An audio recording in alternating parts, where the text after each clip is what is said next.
Good afternoon. I am calling to order the Planning Commission meeting. It is 4:30 on Thursday, August 25th, 2020. First item on the agenda is a public hearing to consider for approval the request of Alvin Johnson on behalf of HHF Dreamville New Ulm LLC to allow a planned unit development zoning designation for a 118-unit mixed-use residential project on the property with an approximate street address of 1800 North Highland Avenue and 1425 through 1625 Maplewood Drive. City report. Good afternoon, Commission members. John Nisley, planner with the City of New Ulm. Before we get into this first item, I just want to note that all three of the items that we'll be taking a look at tonight are regarding the same property. So when I go through the background information, I'm going to go through it thoroughly on this first one. Know that items number 2 and items number 3 are for the same property, so I won't be going through that again, if that's okay with you. Yes, thank you. Okay. So the request for this item is a planned unit development zoning designation, and it's to approve a mixed-use residential project. Could you put that microphone up a little bit more for you? There you go. Okay. Got it. Thank you. The applicant is Alvin Johnson. The property owner is HHF Dreamville New Ulm LLC. The legal description is in attachment exhibit number 1. We'll show that on the screen. The street address is 1800 North Highland Avenue, and the property is generally located east of North Highland Avenue and south of Maplewood Drive. For some background information, the deadline for decision on this application is September 27th, 2022. The land use designation for the comprehensive plan for this property is low-density residential with a petition for a change to high-density residential. Surrounding land uses, according to the city's comprehensive plan, to the north, south, and east are low-density residential, and then to the west, it's park and open space and airport. The zoning designation is currently Brown County A1, that's agriculture. It's pending the AOS, that's the agricultural open space zoning designation for the city, and they're proposing a PUD, which is a planned unit development. Surrounding zoning includes R1, which is the single-family residence district, and R2, the single and two-family residence district to the north. To the east, it's R1 and AOS. To the south, it's Brown County A1, again, agriculture. And then to the west, it is Brown County A1, R2, and AOS. Currently, the site is fallow and undeveloped. Current area land uses to the north include a single-family residences and twin homes. To the east, undeveloped property and gravel mining. To the south, crop farming. And then to the west, stormwater pond, crop farming, and airport. Notice was provided to all property owners within 350 feet of the subject property and published in the Journal on August 13th, 2022. When the staff report went out or was written, we had only received 1 comment at that time. Since then, we've received a total of 3 comments. I don't have any of them that were written for me. They were visits to the office, and they had concerns regarding their property values in that neighborhood, higher traffic volumes along Maplewood Drive, the loss of trees on Outlot B, and then concerns about steep driveways and the height of the apartments. That's just a summary of what our discussions were about. Status of utilities. Utilities are located on North Highland Avenue and Maplewood Drive. Park area, the comprehensive plan does not designate a park area within the platted area. For project description, the subject property is a total area of 7.61 acres. The property was previously farmed and a small portion may have been mined. The property is in the process of being annexed into the city. The property is in the process of being platted as Lot 1, Block 1, Dreamville, NU Edition. The owner of this property is HHF Dreamville New Ulm LLC. The LLC is owned by Hope Housing Foundation. Hope Housing Foundation proposes to construct 118 units of residential housing.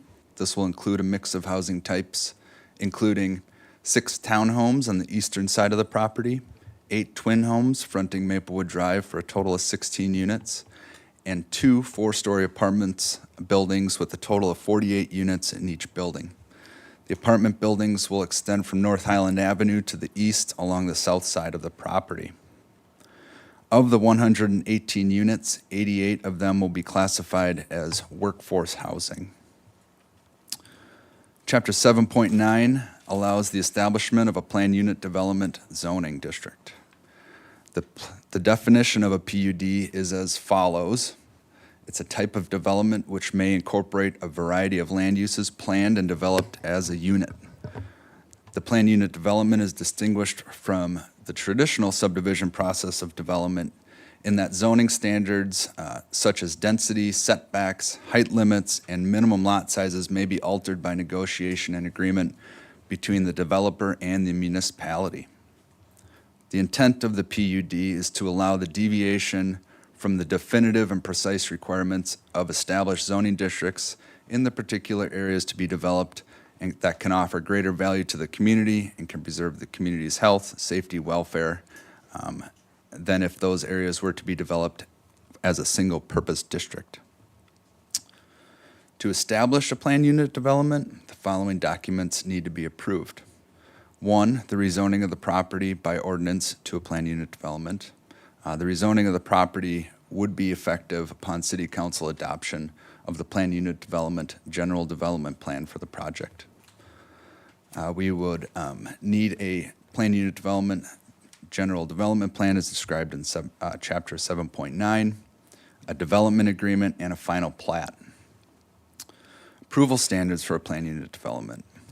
The approved general development plan will establish the permitted uses within the development that are desirable in achieving the objectives of the planned unit development.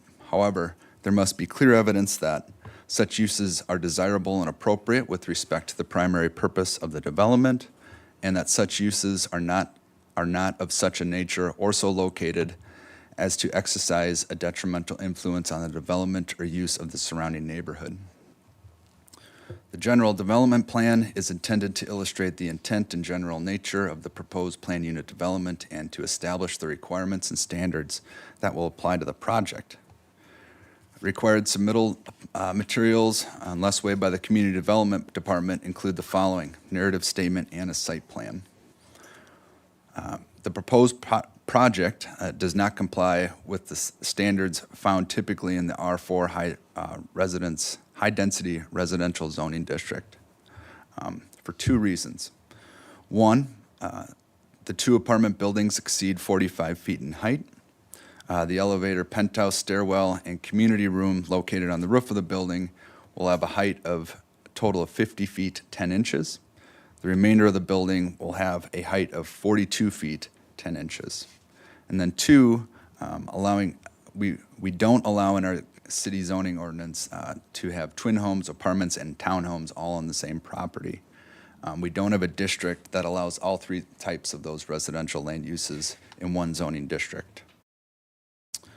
Review criteria have been established to set forth in what respects the PUD is or is not in the public interest, including but not limited to findings of fact. The findings of fact are on a separate form and are listed as an attachment. Staff has completed the findings of fact to serve as a guide for the Planning Commission's consideration of this application. This is the first request of a planned unit development using the city's new zoning ordinance. We have 9 attachments, and I'm going to pull this screen over here so the audience can see. We have an application, a general development plan, site location map, zoning district map, aerial photographs, ground level photographs, our staff's response to the findings of fact regarding this project, blank findings of fact form, and then the legal description is number 9. So I'm going to be going through and reading the entire general development plan submitted by the applicant right now. Okay. So these are the general standards that are found in our zoning ordinance for the plan unit development district. And what we have here is the standards set forth in that district and then the applicant's response to those standards. So one, a plan unit development must satisfy all the following standards. So A, is the plan unit development project area under common ownership and/or unified control? They answered yes, HHF, it's all under HHF, Dreamville New Ulm LLC. B, is the PUD compatible with the purpose and intent of the city code and the city's comprehensive plan? They responded yes, the project will be in compliance with the PUD regulations found in section 7.9 of Appendix A of the city code and will be consistent with the requested comprehensive plan, high-density residential designation. C, does the design of the plan unit development take into account the relationship of the project site to the surrounding area? Yes, this project is being designed to reduce impacts on surrounding residential areas by providing a mix of residential building shapes and sizes.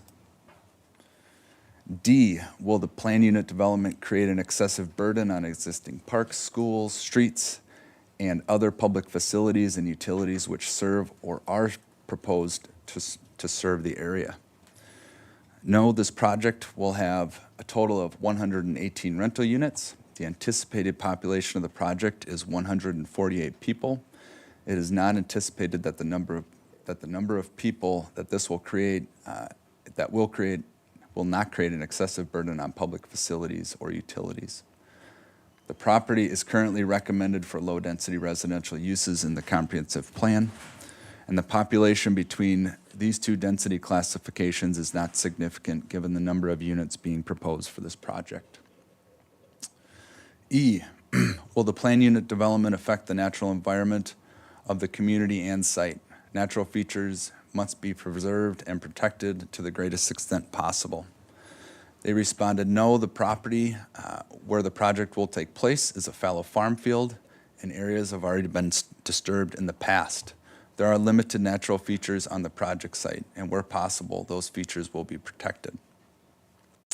F, will the plan unit development be accessible to public streets that are adequate to carry the high traffic that will be generated by the proposed development? They responded, the project site will have city streets on two sides, North Highland Avenue and Maplewood Drive. A third city street, Ryan Road, is planned to be constructed in the future to the east of the property. It is anticipated that these streets have sufficient capacity to handle the traffic generated from the site.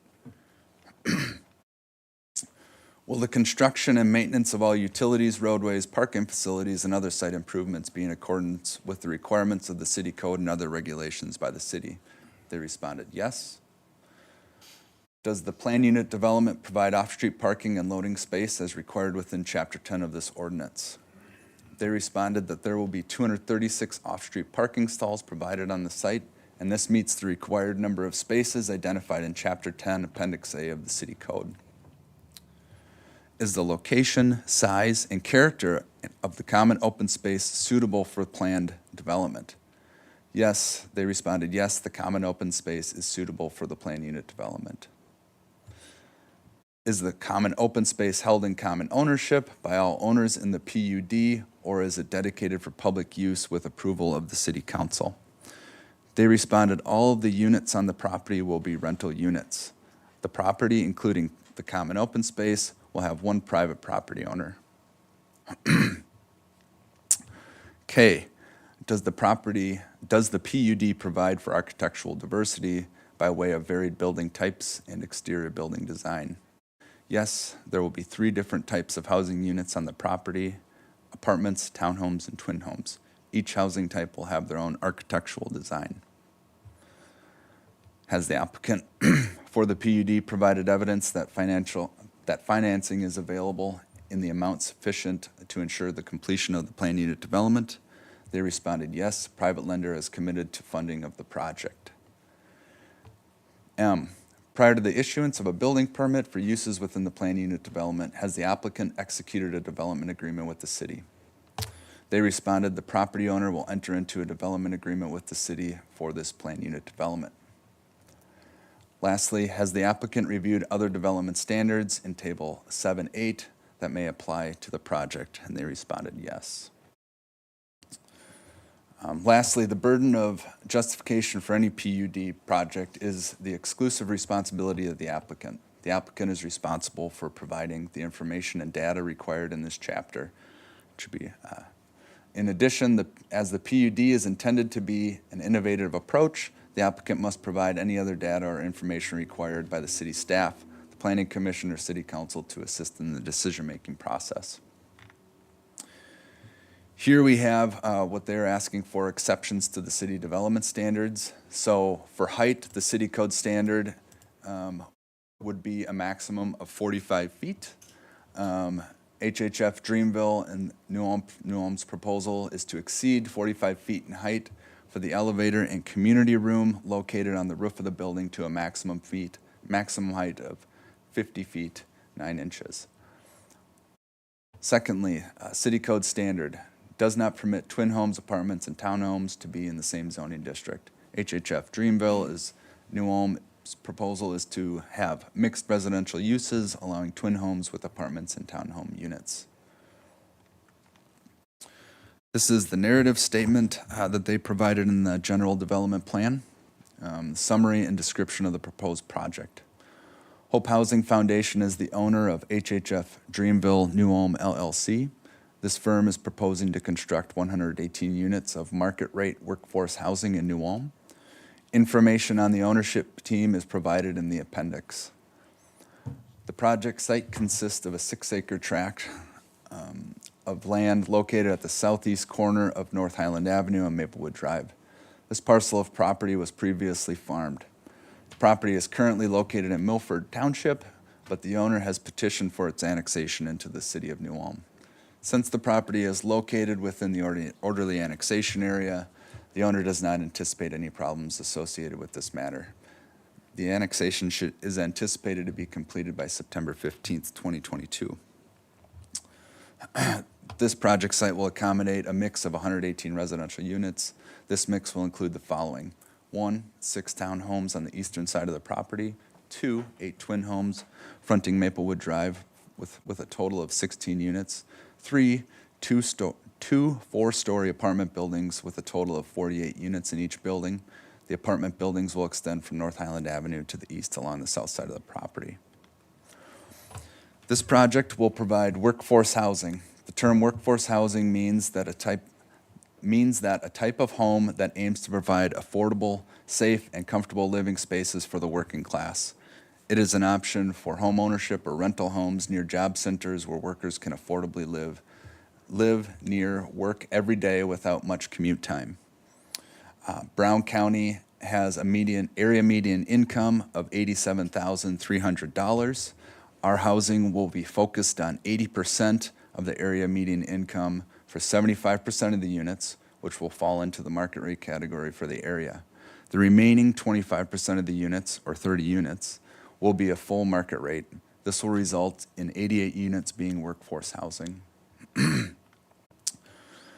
The apartment buildings will have the following features and amenities. Class A unit finishes and amenities. In high unit, they will have in-unit high efficiency washer, dryer, ductless dryer, granite countertops, 9-foot ceilings, full stainless steel appliance package including induction ranges so no one gets burnt if touched, low flow fixtures, LED lighting, in-floor radiant heat, zoned heating and cooling, air source heat pump cooling, LED ceiling lights, LED vanity lights, premium cabinets, slow close doors and drawers, no VOCs, water sense toilets and faucets, and smart outdoor lighting.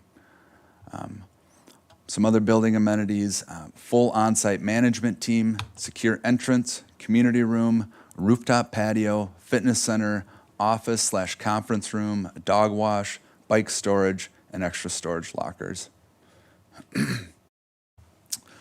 Construction and exterior materials of the buildings.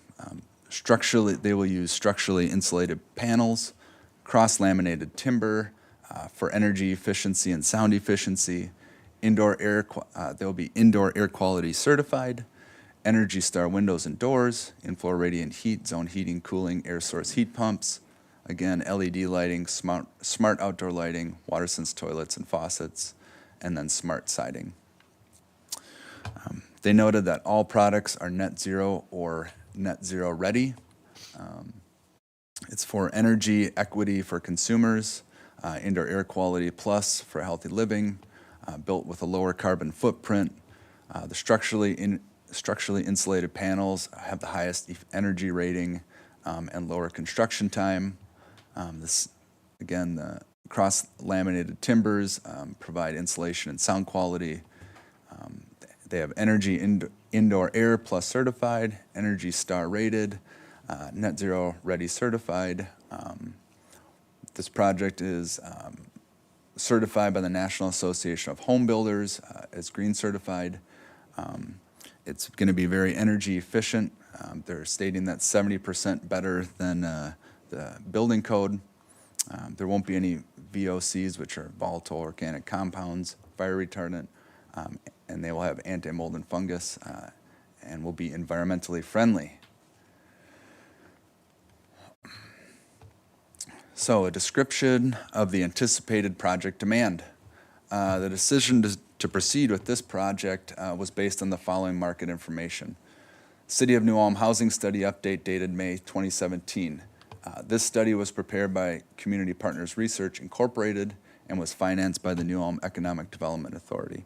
The purpose of this study was to review an analysis of housing market conditions in New Ulm and the surrounding area, and was originally completed in February of 2012. The study projected a need for at least 100 to 120 additional rental units. The current vacancy rate in New Ulm is less than 1%. This number was determined through conversations with interested parties. Based on a review of the building permit information, there has been a noticeable lack of new market rate workforce housing units. City of New Ulm has received letters from New Ulm businesses indicating that they would expand the size of their facilities, but cannot do so because of the lack of housing for employees. We've already went through that site data. I'm going to go through the public benefits of the proposed plan unit development. So, the plan unit development would provide the following public benefits to the city. One, and this is coming straight out of our city code, okay? Section 7.9 F1 item B, reduce development footprint and impervious surfaces to the extent possible to reduce initial infrastructure costs, long-term maintenance, and operational costs. The size of the building footprints and impervious surfaces have been reduced to the extent possible to lower initial infrastructure costs and the long-term maintenance and operational costs. Construction practices will create less waste and faster construction times. This is a build-to-hold project. HHF will own and hold this property as an investment and will operate and manage the property for the long term. Having one property owner for an extended period of time will allow the continuity in its operation and maintenance. The high-efficiency design of the structures will reduce maintenance costs. The use of net zero-ready construction techniques will reduce costs for both tenants and owners. A net zero-ready building is one designed to be ultra-efficient with the goal of being net zero energy at some point in time in the future. This type of building will ensure exceptional levels of energy savings, comfort, health, and durability. Number two, Section 7.9 F1, Item D, preservation of environmental features. This project will focus on neighborhood ambience through the integration of outdoor green space as part of the living environment. The site's previous use was a cropped field, which limits preservation opportunities. This project will attempt to maintain the existing trees in the hillside present on the site to the greatest extent possible. Twin homes fronting Maplewood Drive will maintain the same building elevation as the twin homes across the street. This is being done to provide a physical buffer with the apartment buildings and to balance the existing and proposed residential uses. Number 3, Section 7.9 F1 Item G. Project has to provide a convenient and efficient transportation system to service the daily needs of residents, including necessary rights-of-way for the system. This project will abut the proposed new bus route and will serve the daily needs of building residents. Residents will have access to the Heartland Express bus system. Building and roadway and sidewalk areas will be designed to allow residents to have convenient access to their vehicles. The project location will allow close proximity to commercial uses fronting Highway 14, which can be assessed by vehicle and walking. Number 4, Section 7.9 F1, Item H. Foster an inclusive community by providing a complementary mix of life cycle housing, including affordable housing units. The proposed project will provide life cycle housing for the community. All ages and family types are potential occupants of these units.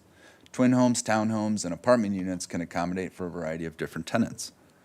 88 of the units will be classified as workforce housing. The remainder of the units will be market rate. This will provide a mix of incomes residing within the project area. Within the apartment building, there will be a variety of public spaces that will encourage tenant interactions. Okay, number 5, Section 7.9 F1, Item I. To provide aesthetic design which fosters a sense of place within the neighborhood and is attractive and inviting to the surrounding properties. The project will provide a sense of place within the area. The design of the site and buildings will establish locations for tenants and the public to gather for social and leisurely activities. Other benefits they noted. The apartment tenants will have access to several additional amenities, including a fitness center, bike storage, dog wash, meeting rooms, and extra storage units.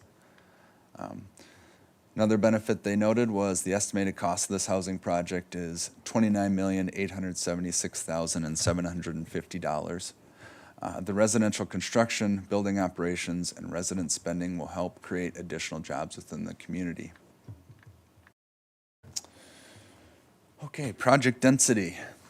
The New Ulm City Code in the R4 High Density Residence District zoning district establishes a minimum lot area of 2,000 square feet per dwelling unit. The total size of this site is currently 7.61 acres. However, the total site area will need to be reduced for a minor amount of the street right-of-way. That's the extension of Ryan Road. The maximum number of allowed dwelling units on the property, if this were to be R4, would be 165 residential dwelling units. The proposed project would provide a total of 118 units. The potential density under the standard zoning regulations would be the same. This is 47 fewer units than the density regulations would allow. That's again in the R4 zoning district. Their proposed development schedule, they would like to have the final plan unit development approved by the City of New Ulm in September. The Stormwater Pollution and Prevention Plan approved again in September of this year. A building permit, footing and foundations / site grading. They're looking for that permit in September of 2022. Finalize underwriting, December of 2022. TEFRA, which is Tax Equity and Fiscal Responsibility Act, financing hearings and fund closing, October 2022. Building permit and building plans, September of 2022. They would probably submit those. They wouldn't be approved in September of 2022. To start construction in March of 2023 and to complete construction by December of 2023. And then to have their units occupied in January of 2024.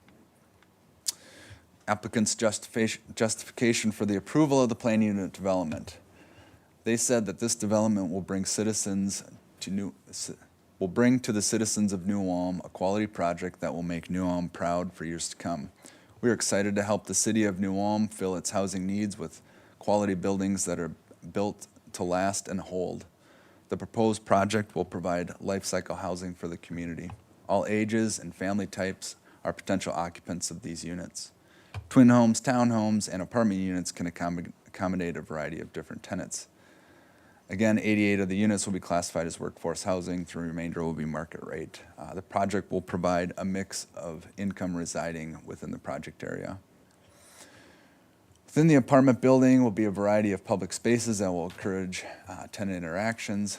This project will create a healthy living space with its indoor air quality certification. Again, the size of the building footprints and impervious surfaces have been reduced to the extent possible to lower initial infrastructure costs, long-term maintenance, and operational costs.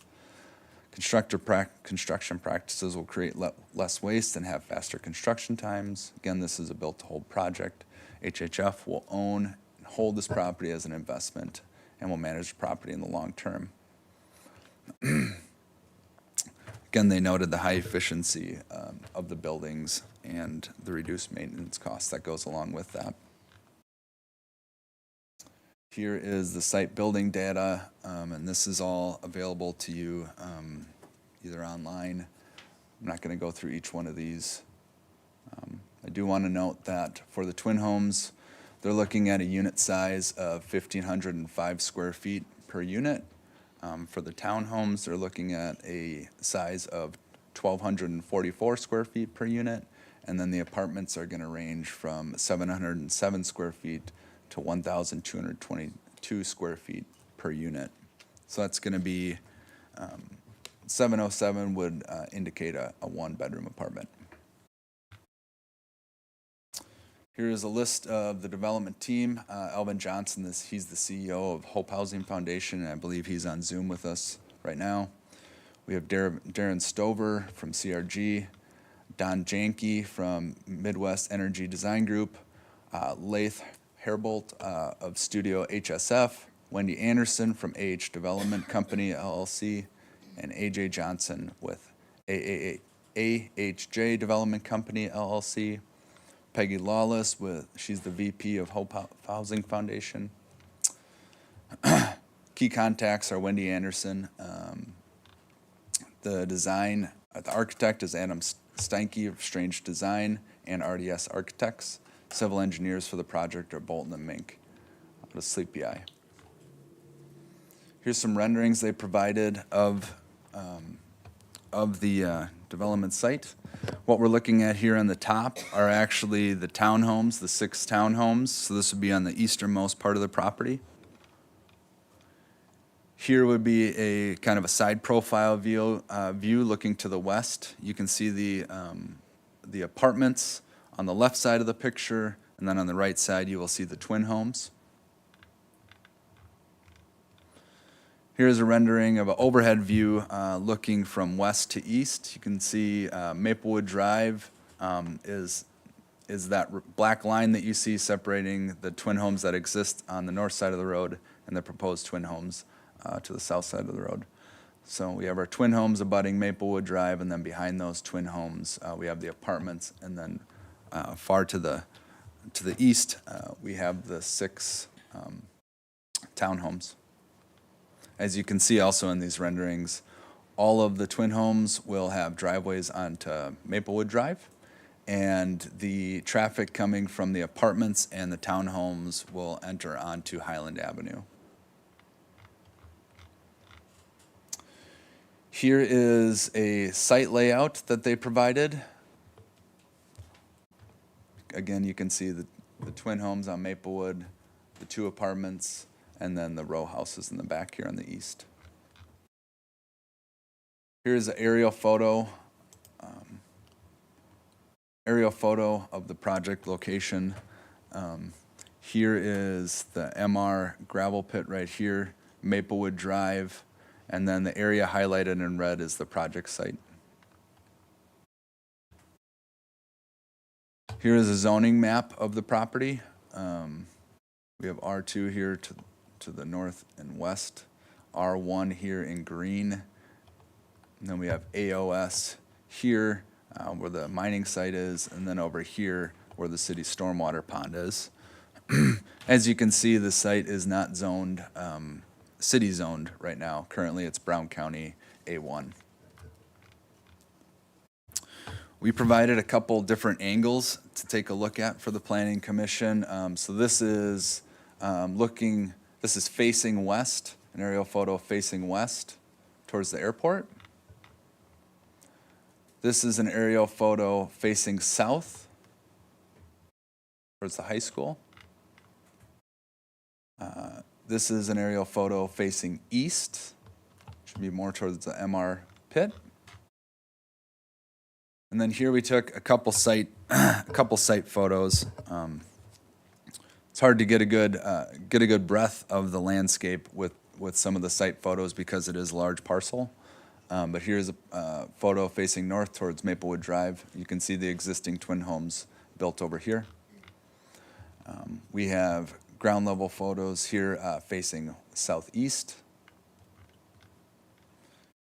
Here is a photo facing west right along Maplewood Drive. Then we have our application, we have the findings of fact that staff filled out for the Planning Commission to take a look at. And if you'd like, I could go through the findings of fact and staff's response to those facts, if you wouldn't mind. Better to do it now than after, when we close the public hearing portion of the meeting. Okay. Do you need a drink? No, I'm all right. Okay. Unless you think I do. But It's a lot of talking and reading. Just looking Right. out for you. right. No, we're all right, you guys.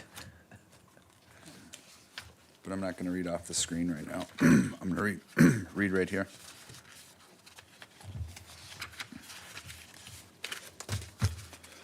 So it's important that we do go through these findings of fact forms and for the public here to know too, because basically what has to happen is all of these questions have to be answered affirmatively for a project to move forward or for the Planning Commission to make an affirmative action on a project.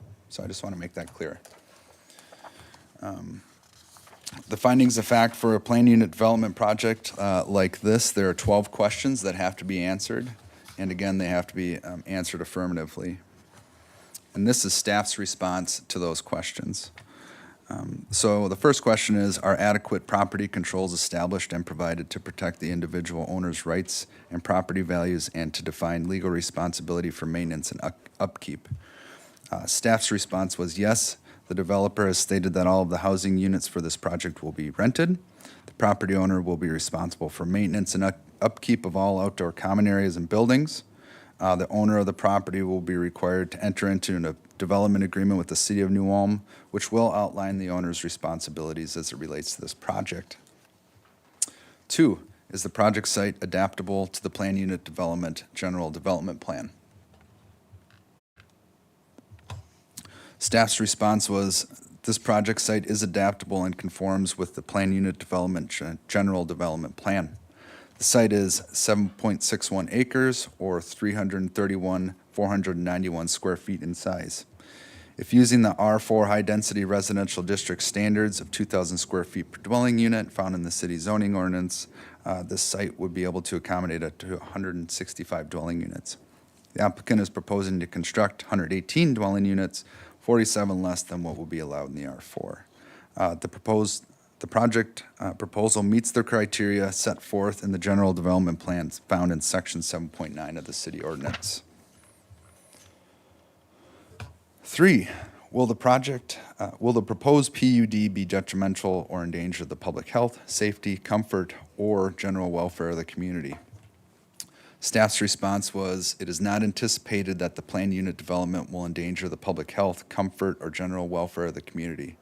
Safety of the site is addressed by having higher volumes of traffic entering and exiting off of North Highland Avenue, which is a major urban collector street and designed for higher traffic volumes. Twin homes located along Maplewood Drive have driveway access off of Maplewood Drive and will enter and exit the dwelling units via Maplewood Drive, just as the homes to the north side of Maplewood Drive currently do. Sidewalks are already in place along North Highland Avenue, and the sidewalks will be installed by the property owner along Maplewood Drive with the construction of this project. 4, does the interior circulation plan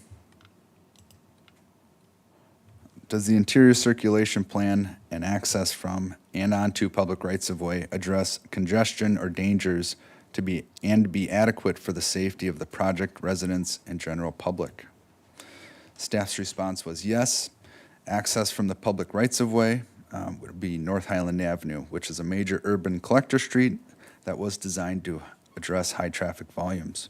The roadway structure in North Highland Avenue is also adequate to carry the increased loadings from the proposed housing project, and roadway is scheduled for a mill and overlay project in 2023 to address long-term utility trench settlement and with new driving surface. The design for North Highland Avenue would allow for the expansion of the roadway to allow 2 lanes of traffic in each direction if it is ever needed at some future date. The proposed means of egress and ingress is at a planned intersection location that has an existing median cut to allow traffic to enter and exit both roadway directions. It's believed that the traffic generated by this housing project can adequately be served by the existing configuration of North Highland Avenue.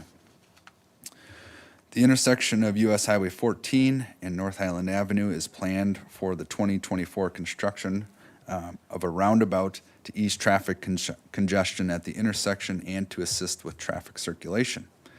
MnDOT is leading the project with the city participating. Both MnDOT and the city have received Highway Safety Improvement Program funding to assist with the construction. Maplewood Drive is a planned through street that was designed to be a direct route connection between Garden Street and North Highland Avenue. The roadway has the structure and capacity to handle the traffic volumes that may be generated from the proposed housing development. The direct access for the townhomes would mirror the use directly across the street with the potential to generate the same number of vehicle trips per day. Number 6, is there a sufficient amount of usable open space provided? Staff responded yes. The site plan shows usable open space for twin homes on the sides of the homes. The townhomes will have open space on the north and east of the buildings, and the applicant has provided open space area between the apartment buildings and again on the rooftop for the residents. 7, will the arrangement of the building structures and accessory uses unreasonably disturb the privacy, use, and enjoyment of surrounding property owners or reduce the value of adjacent properties? Staff's response was no. The applicant has designed the site to have it blend in with the surrounding neighborhood as much as possible. Twin homes will all front Maplewood Drive and are designed to mirror the twin homes on the north side of the street. The elevations of the twin homes are planned to match the elevations of the twin homes built to the north. Placement of these twin homes should help screen the lower floors of the 2 apartments located to the south. The apartments will be set back approximately 175 feet from Maplewood Drive, and staff has been in contact with the Brown County Assessor about property values of single-family residences located adjacent to the 3 most recently constructed multifamily buildings in New Ulm. And the assessor has not found that property values have decreased because of the construction of that multifamily housing. 8, is the architectural design of the project compatible with the surrounding area? Yes. The architectural design of the twin homes is based on the design of the homes in the surrounding neighborhood. The design and color schemes of the apartments and townhomes will be similar to the design and color of the twin homes. The applicant has provided renderings of the project that are included with the general development plan and the staff report to the Planning Commission. 9, is there adequate provision for off-street parking and loading, pedestrian access, walks, lighting, landscaping, and other necessary facilities? Staff's response was yes. The applicant has provided sufficient off-street parking and loading that meets the provisions set forth in section 10.7 of the city zoning ordinance. The zoning ordinance requires 2 off-street parking stalls per dwelling unit, and again with 118 dwelling units being proposed. There are a total of 236 parking spaces provided on site. A lighting and landscaping plan will be provided by the applicant and will be required to meet the provisions of the city zoning ordinance.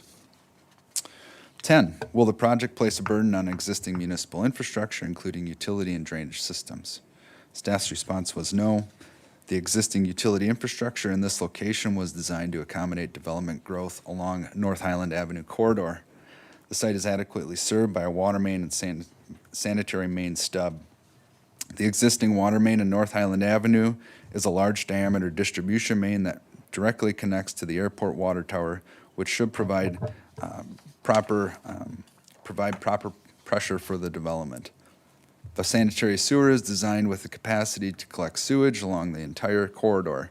The entire site has provided storm sewer treatment by the Maplewood Drive Storm Sewer Pond, and existing storm sewer infrastructure is designed to collect the anticipated runoff volume. 11, will the plan unit development, general development plan schedule ensure that the logical development of the site protecting the interests of the project residents and general public? Staff's response was yes. The applicant is proposing to start the grading and site work in the fall and winter of 2022. The construction of the residential structures in the property are proposed for 2023 construction season. Staff does not believe that the schedule for development of the site will be detrimental to the project residents or the general public. And lastly, is the plan unit development in compliance with the intent and purpose of the city zoning ordinance and adopted comprehensive plan? Staff's response was yes. Plan unit development is in compliance with the intent and purposes of the city zoning ordinance as outlined in the PUD general development plan. This project is seeking to change the comprehensive plan designation given to the site in 2007. The applicant is seeking to change the current designation from low-density residential to high-density residential. Reasons to support this change in the comprehensive plan designation can be found in the comprehensive plan staff report for this project site. Okay.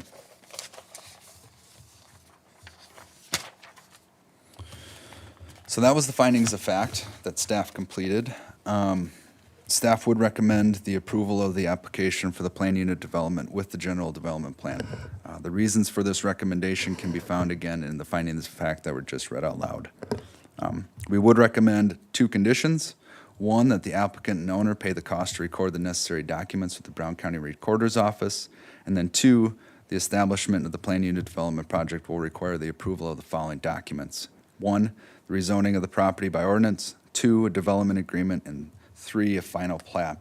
Staff also did provide 2 potential motions, 1 in favor and 1 to deny the request. That would conclude the staff report. Okay, John, do you want to stay there for a minute while I page back and try to find? There's a lot of pages here. First off, I want to applaud you for getting through that all very well.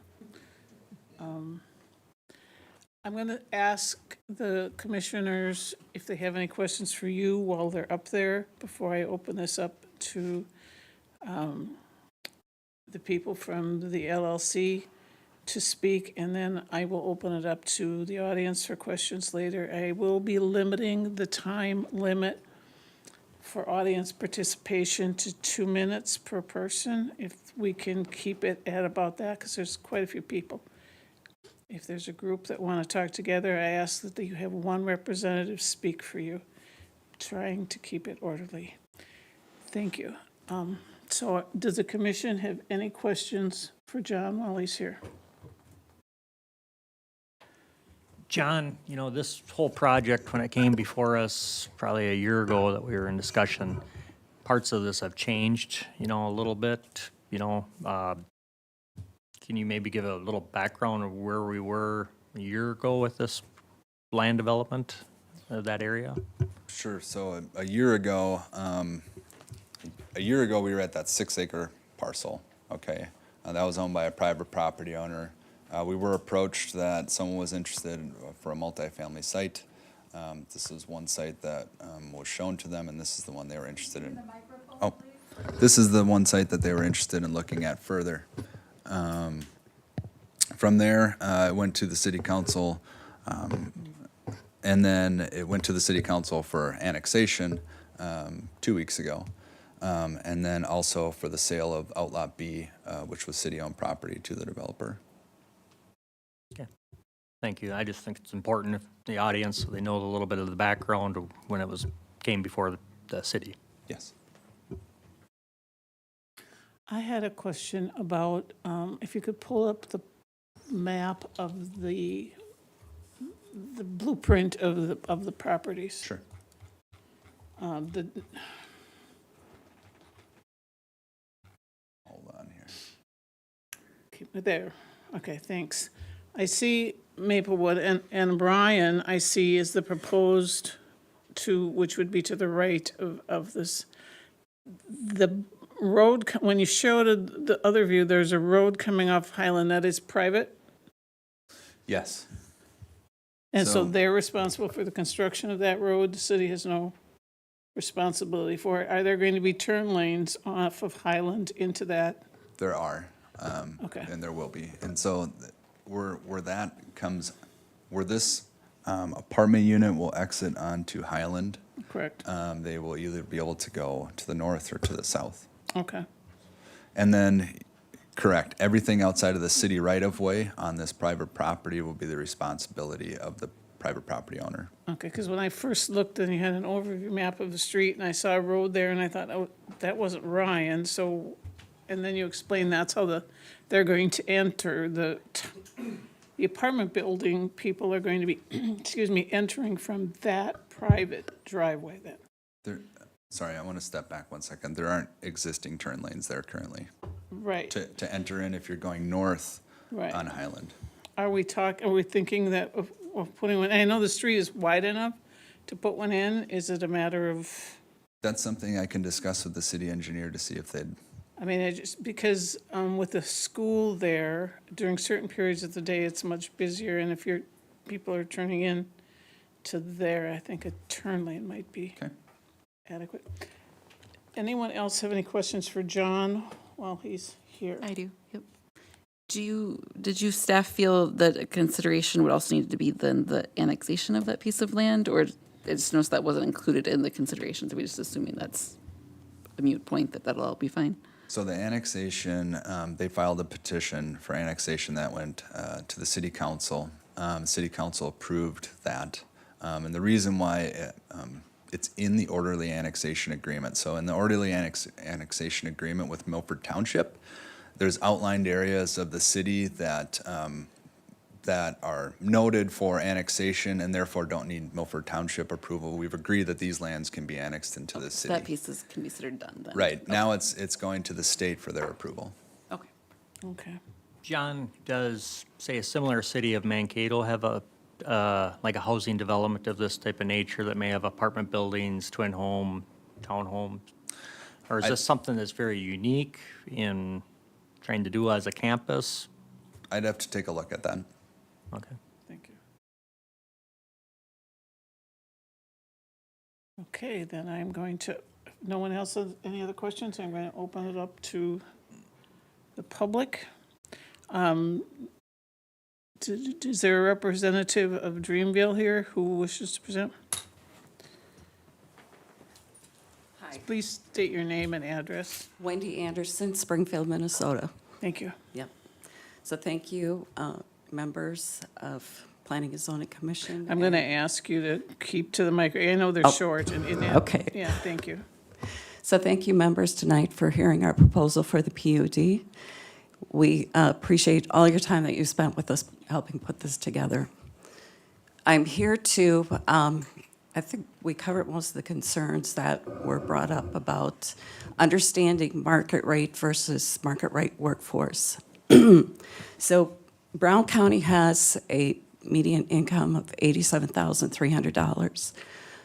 Market rate workforce would be salaries of higher 50s, 60s, 70,000s. So your typical school teachers, EMTs, people who work at the hospital, even some salaried people who are analysts or even engineers. It's part of the people that you'll be looking at in the neighborhood. And then the rest goes to even higher amounts. Okay. We're looking to build a Class A project, and tonight on Zoom, we have somebody that can talk to the construction pieces if we're interested. Don, That would be fine. if he still Can you hear me? Yes. Yeah, so the construction Excuse me. Please methodology, state your name, please. I'm sorry, I'm Don Yankee with Midwest Energy Design. So, yeah, the quality of materials that go into these are at or equal to what would common in custom homes being built. So they do all have hard surface countertops for like granite or marble. You know, they're built out of very high efficiency types of materials. This project will rate easily in the top probably 2 or 3% of all multifamily built in the country for efficiency. We aren't cutting the corners on the finishes inside. And as Wendy said, these are aimed at that real working class people. So the windows in here are a tilt and turn passive house style.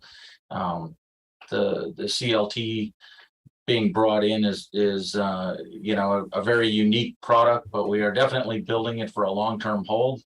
This is not designed that we just build it, fill it, and flip it over. So that's why we choose to do things this way. Thank you. I guess, Alvin, are you still on Zoom? Yes, ma'am, I'm with you, Wendy. Thank you. Okay.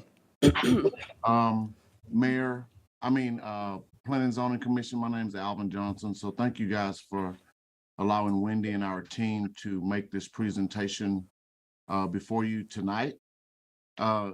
We're super excited to be able to bring some of the best housing in the country to New Ulm, Minnesota. Don just mentioned the high efficiency components of this.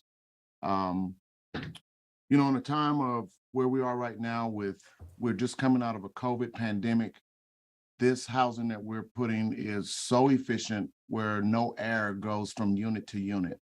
We have antimicrobial lighting installed in a lot of these units that help kill some of the airborne diseases that are just prevalent in all of our homes. But one of the things that we're super, super excited about is in providing what we consider workforce housing for everyone is the affordability component. Because these units are so efficient, you will not have a $500 heating bill in the wintertime because you guys just dropped to 0 degrees or below zero. You will not have a $500 cooling bill in the wintertime when you go up to 90 degrees, which is really which is not normal for you guys, but you've seen it a lot this past year and last year as well. And so as we go into these, you know, the world is going into a climate, whatever we're going through, global warming. And this high efficiency housing is really, really important that we have an opportunity to do this for not just the residents of New Ulm, but we're super excited to be doing this not only in New Ulm, but also in Kaukauna, Wisconsin, and in Dallas, Texas, and other markets around the country. So we're just super excited that you guys have heard our proposal tonight.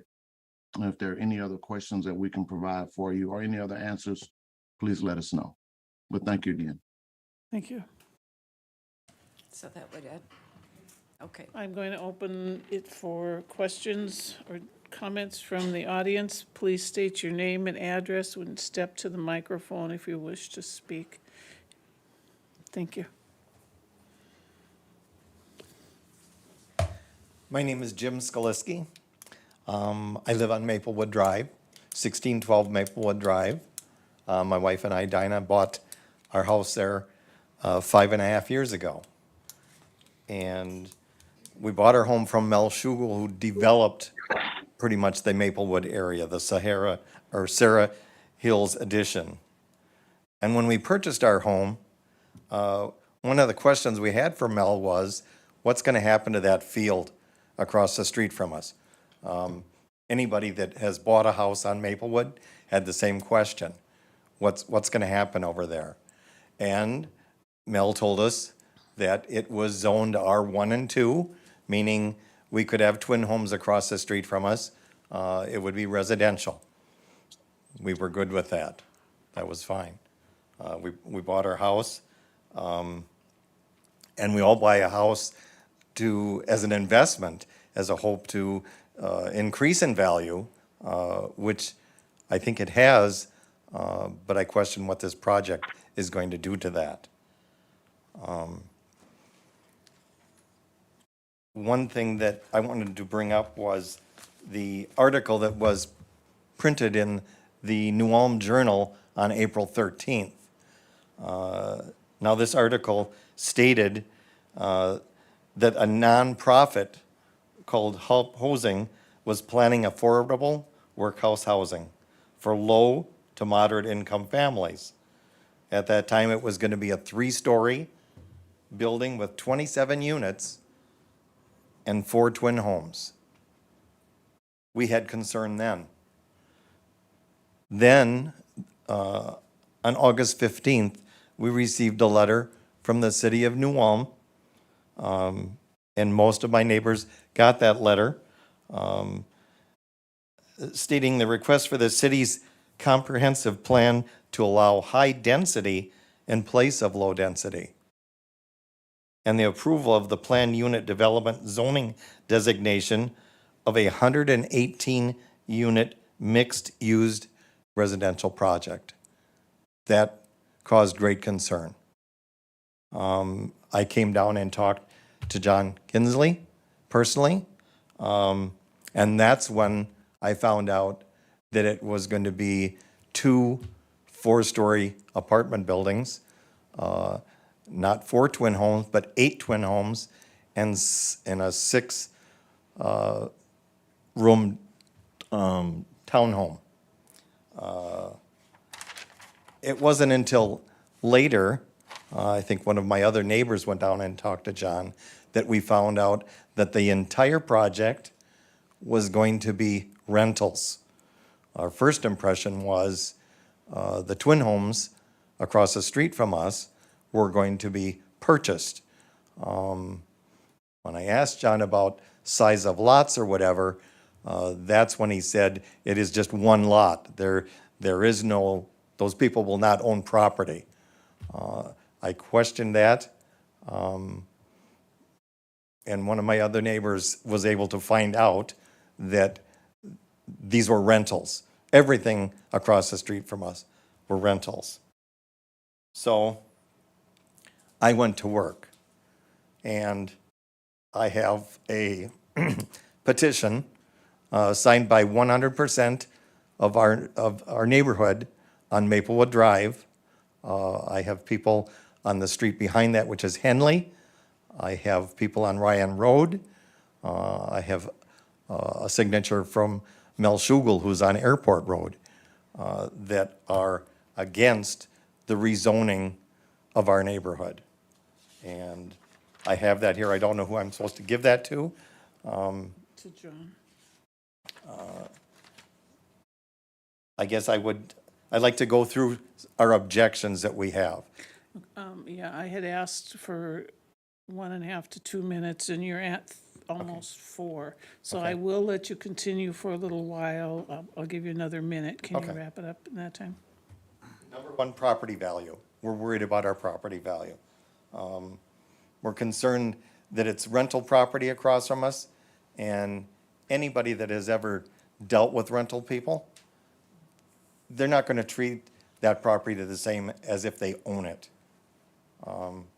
We take great pride in our neighborhood, and we would expect the same across the street. Number 2 is green space, and this was addressed somewhat in what John was saying today, that they were going to try to keep as much green space as possible. Now, from the map that I saw just yesterday that was presented to the council, the woods that we have at the end of Maplewood is gone. I mean, they didn't try to preserve it at all. It's wiped out. The row houses are going to take most of that corner. I don't have a picture to bring that up, but if you look at it, that green space where we have deer and birds and whatever living in it is going to be gone. All right? Number 3, traffic on Maplewood. The traffic is going to be a big concern to us. People backing out onto the road. It's already a busy street. When it went from Garden to Highland and they opened that up, they finished that, it's a quick trip to get between, and that's a concern. one of the other concerns they had was parking up for the apartments. I guess John has addressed that they have space for that many cars. But it just seems, originally we thought there was garages under the apartments. Like, that is not true. They all park outside. So what do they do in the wintertime? I mean, this Dreamville is out of Texas. They don't have snow like we do. And they don't have wind and drifts like we do up by the airport. So that is a concern.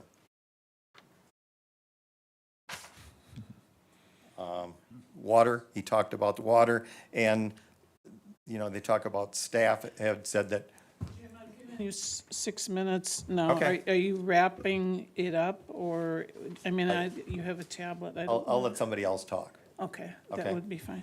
I appreciate it. Thank you. This is our petition with the signatures on it. Thank you. Does anyone from Greenville want to answer some of these questions before, or would we like to answer them all at the end? Okay, we'll take that as a we'll answer at Yes, the ma'am, end. we'd like to answer them all at the end. I'm taking some notes about his concerns. Thank you. Okay, next. Paulo Pagliari. I live on 1828 Henley Drive, and I'm right across from the planned site. I would like to correct a couple of statements that were made. There was a section E, where they said that they were going to preserve natural resources, and then again on section 7.9 F1 item F, again they said about natural resources, and we just heard that they're going to cut down 1 acre of trees. How are they preserving anything? And then the gentleman mentioned about global warming and how these units are very efficient. Well, how about we preserve some of the trees that we need to keep our carbon footprint low and really minimize our footprint in the environment? Our children are really the ones that are going to pay for our mismanagement of the land. And so I'm a little nervous to try to rush through all my questions. You talk about a 10-year-old talk you had that justified the need for the housing. And as you mentioned, there's this pandemic and the workforce has severely been diminished.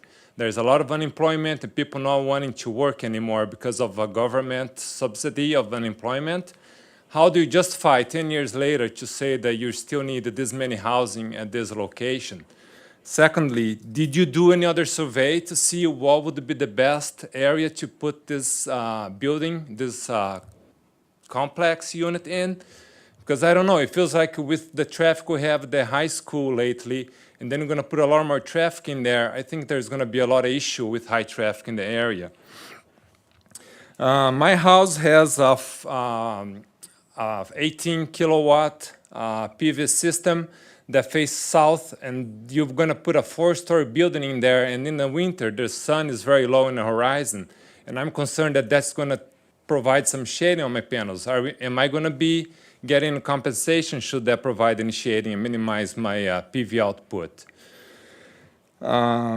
It appears that there is a lot of benefiting for the company that is providing these units, but not really for the community. It appears that the community is the one suffering, paying all the burden of this complex being built. And to finish, I'll wrap it up because I'm probably up in my 2 minutes. Sure. The workforce, yes, it will unfortunately includes nurses, includes all the people that the lady spoke about, but it also includes anybody getting paid $15 an hour. And that's not, like Jim said, that's a low-income group of people. So I don't see how this is a high-income residency, and it seems like it's a lot is being said to bring this up as a great thing, but there's a lot of questions that we like to be answered before we really see this as a potential.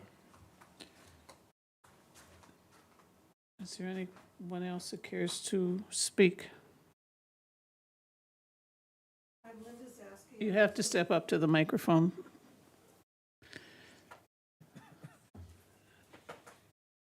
I'm Linda Zaski. I live on 1919 Henley Drive. And I would love for Jim to be able to come back up here and talk on behalf of a lot of us that are in this room, because we've gotten together, we've discussed all this, and Jim was to be our spokesperson. Okay. Are there other people in this room that wish to speak, other than Jim?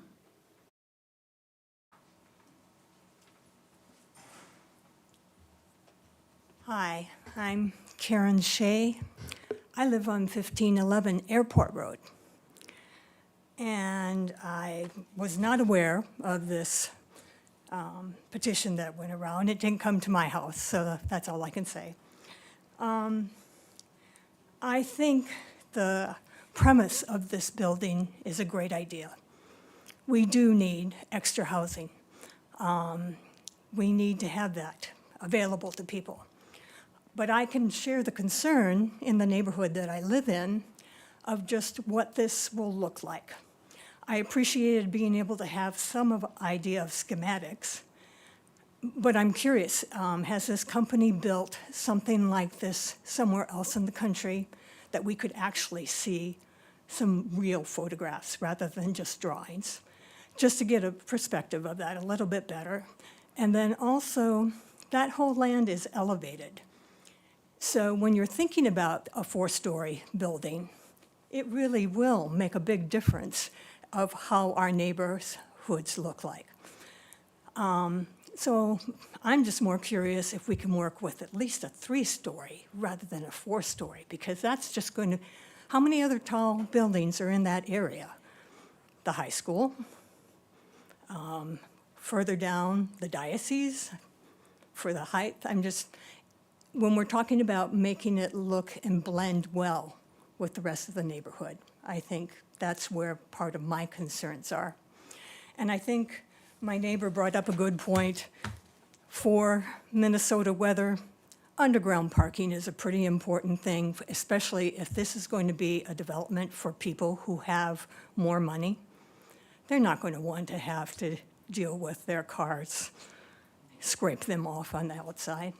I certainly wouldn't, and I would be interested in living maybe in something like that, but I would not want to have to do with outside parking. So I think that's a consideration for this company to think about for Minnesota weather.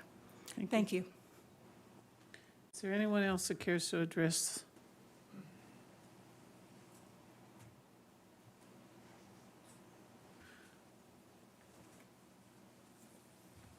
Good afternoon, Les Schultz, 1437 Heinen Hill Street. I'm the city councilor for this ward, and so I know this will be, if it does pass tonight, it'll come in front of the council. But a couple of questions and just some concerns on my end. One is apparently we don't have airport approval for this project yet. We have 45 feet in our requirement. This is higher than that. So I'm wondering if the project at this point can even be approved if we don't have that stamp from the airport. A couple other things that came to mind in meeting with the residents from this area is Ryan, there's gonna be a lot of traffic, a lot of vehicles up in that division if this goes through and it's built. And the Ryan Road is projected to be built at a future date. And I really think that we should work into the plan that road gets developed, so that there is an access to go downtown, another way to get out of that division without going on to Highland. So I really don't think that should be put on the back burner. There was also consideration in speaking with the neighbors in that area about during the development of, when we've had some development requirements in the past, there's been a lot of dirt movement, and it looks like there's going to be a lot of dirt movement in this project as well. And these are some really nice homes up in that area. And if there's a way that we can work into the project that the developer do their best to keep down the dirt from that area during the development process. I thought I had one more.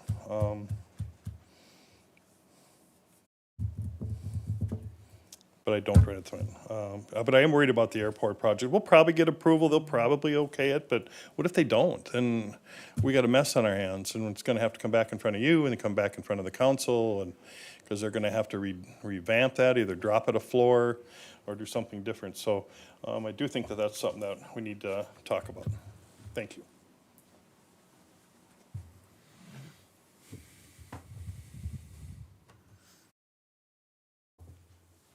Hi, I'm Andrea Pagliari. I live on the corner of Maplewood and Henley Drive. And just something that it's come across my mind is to consider is it necessary for those twin homes in their driveways to exit off of Maplewood? Is there a reason they can't face towards the complex to reduce the activity, the traffic that goes down Maplewood Drive? Having a small child myself, there's always quite a bit, there's already quite a bit traffic, and there's always concern for safety there too. Young children riding their bikes, so just a thought.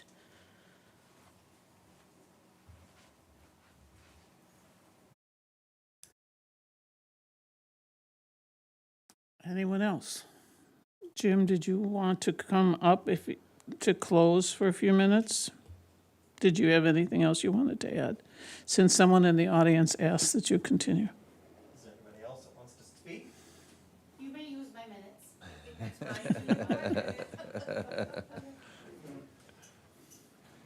This is not my realm to speak, so I'm out of touch here.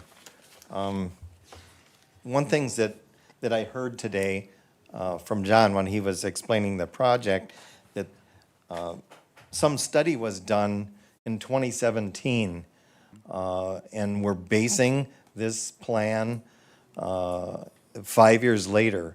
That seems like we need an update on that whole situation. I don't think we have current That enough. was low-income Right, housing correctly. and some other things, yes, and it was done prior to Yes. State Street Theater because There were many things that John went through that I don't know if there was, I don't know how many questions they had, and the response by the staff. I don't know who the staff is, but they did not represent Maplewood Drive. They did not represent our input. Some staff decided to answer those questions. Will it affect our property values? It absolutely will. Will they have an impact on our green space? It absolutely will, you know. The pictures that they show of the project shows like 6 or 7 cars around this complex. I did the math. If you take the number of units times 1.5, it was like 164 vehicles sitting outside. And I don't know what those people are gonna do in the wintertime when they have snow removal. Where are they gonna go? When the complex decides we have to plow the parking lot, where are those people gonna go? And the people in Texas don't realize what kind of winters we have here. And the amount of snow that we get up on our end of the town. Those are all questions that many of the neighbors have brought to me. One of the things that I brought to John, and I was supposed to call the city public utilities, was the water tower. I mean, this is a huge complex. We have low pressure now in our neighborhoods, am I right? And you add 118 units, people using water, I think that needs to be looked at. And I don't think it's my responsibility to call the city and say, what's this gonna do to my water pressure, okay? One of the other things that I saw brought up today was pets or a dog wash. So these apartments are gonna allow pets. Now, 118 units, not everybody's gonna have a dog, but where are they gonna walk that dog? There's very, very little green space, and if these people do have children, I don't think they want them playing in the grass where the dogs are using it is a bathroom. That's got to be a huge issue. Not every pet owner cleans up after themselves. I see it on a daily basis along Highland. People think Highland's a dog walk and they don't have to clean up. And I can't imagine what this complex is going to be like if half of them have an animal, okay? And the noise. Granted, we're going to be a ways away from the apartment building, but there's going to be barking dogs. It's a concern. So I think that is my conclusion, that we as the residents of Sarah Hills, we're not up for this. You know, that's not what we signed up for when we bought our property.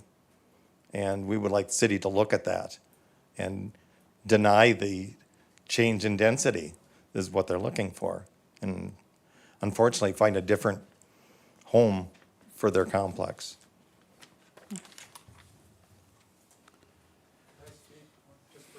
Yes, go ahead. Step up, state your name and address, please. Warren Zaski, I live on Henley. I'd just like to... Could you speak into the microphone, please? Thank I'd you. just like to reemphasize the kind of people that are going to be living here. Not that they're bad people, but how many people here would move into there without a garage? How many people here would honestly live in this place? This is what kind of people we're going to have. I mean, I can't imagine. I know anybody here that's close to it. You're not going to want to live there.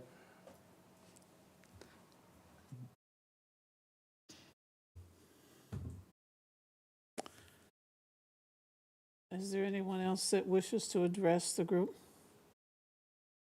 John or Elwood, did you want to address any issues that were brought up?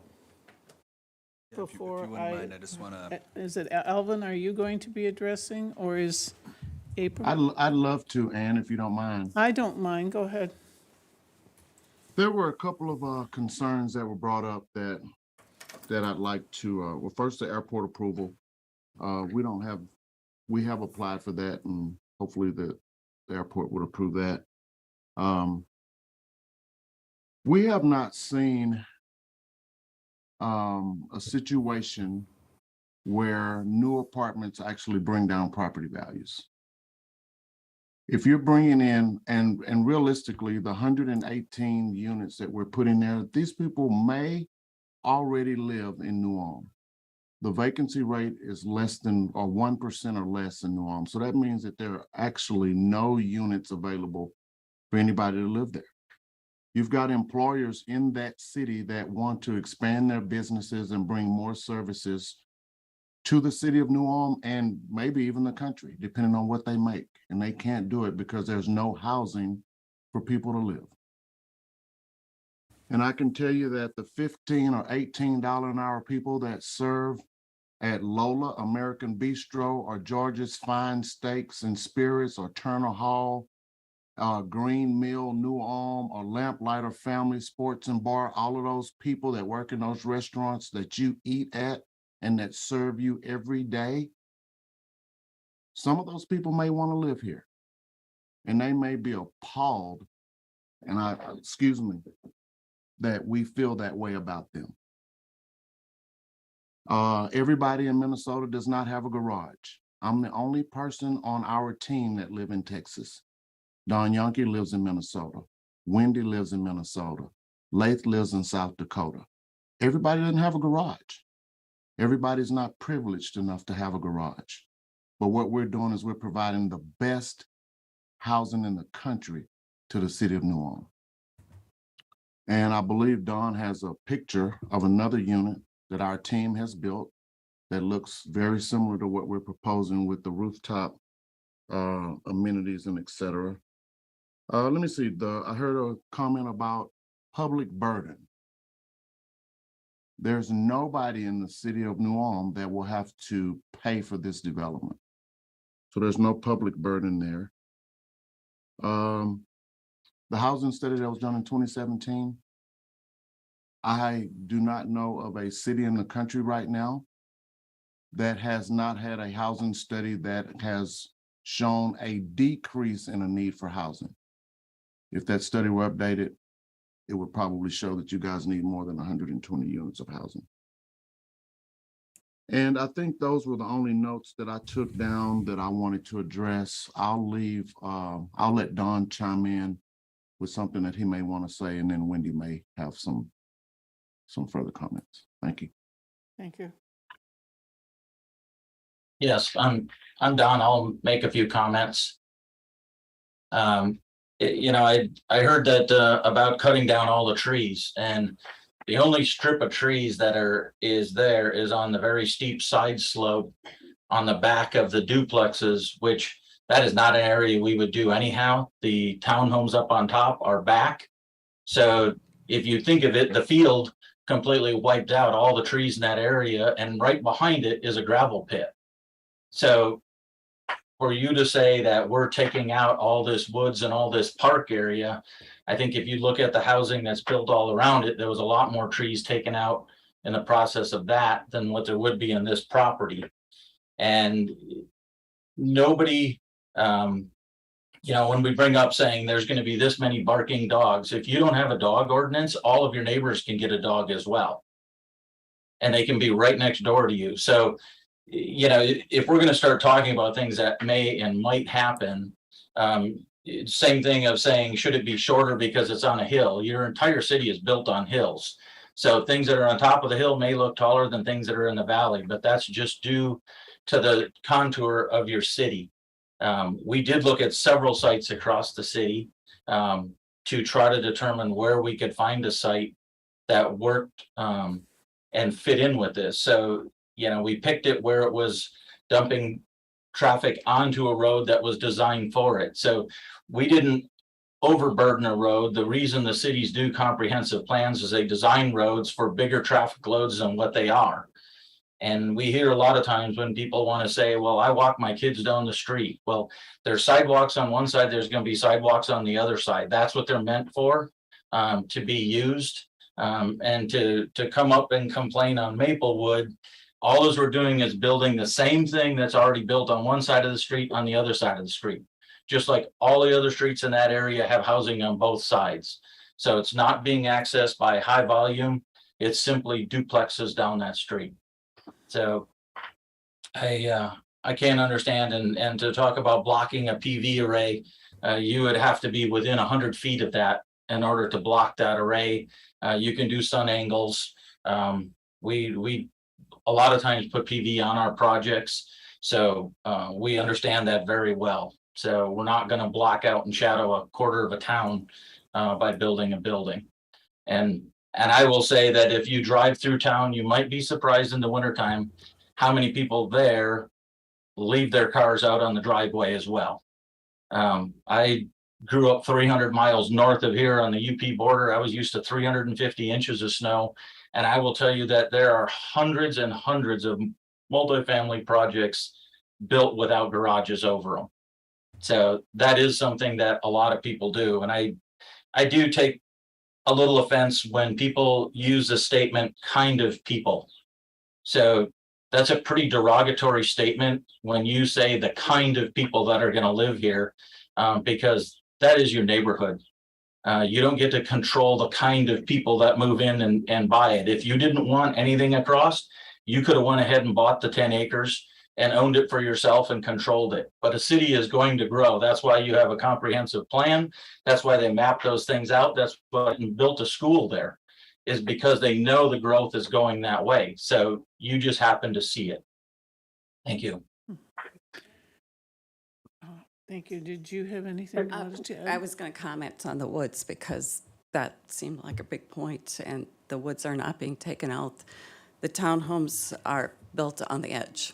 Okay. So, yeah.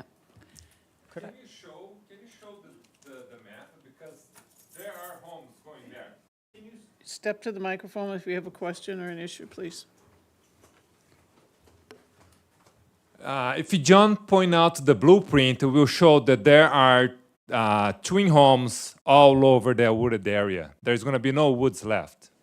Okay, John will address that. Thank you.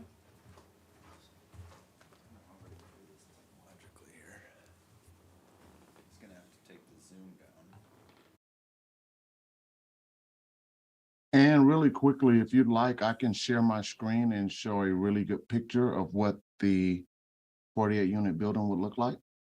Thank you. Go ahead. Okay.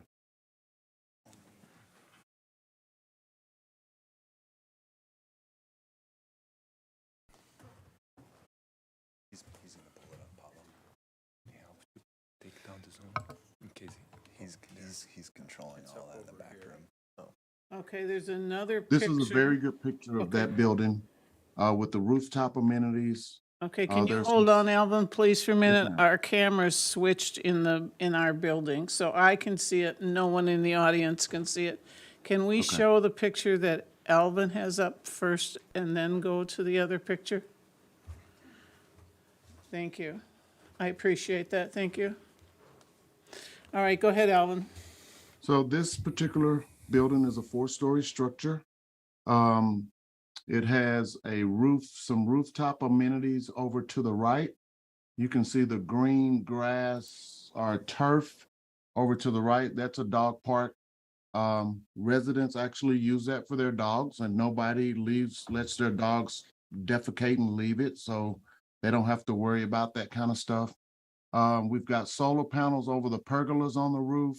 That little room up there on the roof is an amenity for the residents that can either use it for birthday parties or kids parties or just whatever the community wants to do there. But this is a really good picture of that building, almost identical, but very good structure. Class A building. You don't find that in the ghettos of any city. So we're not turning this into that. This is going to be something that the neighbors that live across the street would actually love to live in because it's going to be that super nice. And so I just wanted to share that. Okay, thank you. Thank you. John, did you want to now put up the other map? I know I'd probably be driving the poor young man in the control room crazy, but thank you. Okay, do you want to go to one of the maps, John, that shows the woods, or are you going to show it from here? There, okay. I'll zoom in here a bit.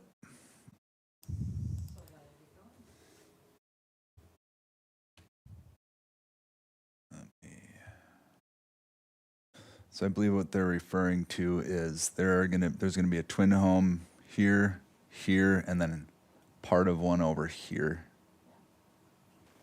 So the woods is gone. Well, it's a steep hillside from where the farm field is up on top down to Maplewood Drive. How much of that would Ryan Road have taken out anyway, with the construction of Ryan Road? It's what we're requesting is that we take another 30 feet to, let's call it the west, and that is for the road right-of-way.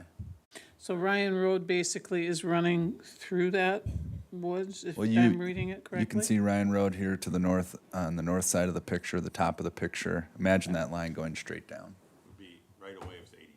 The right-of-way will take up 40 feet of that. so that is gone when the road gets extended anyway. All right, Maybe you want to address landscaping now. okay. Sure. I have to look at my notes here. But I ran the landscaping numbers here this morning based on our city zoning ordinance. With this size of a project, they're going to be required to install 262 additional trees for the project. That was my other question, was the landscaping. It has trees in it. Yep, and then another 2,000 plus understory trees and shrubs. Okay. John, it was asked, the question about Ryan Road earlier. Is there a timeline that the city would be looking to have that road put in? The city engineer is requesting that at least that is gravelled temporarily, and then we would have to work with the developer on how to get access down there. Okay. There was questions about utilities?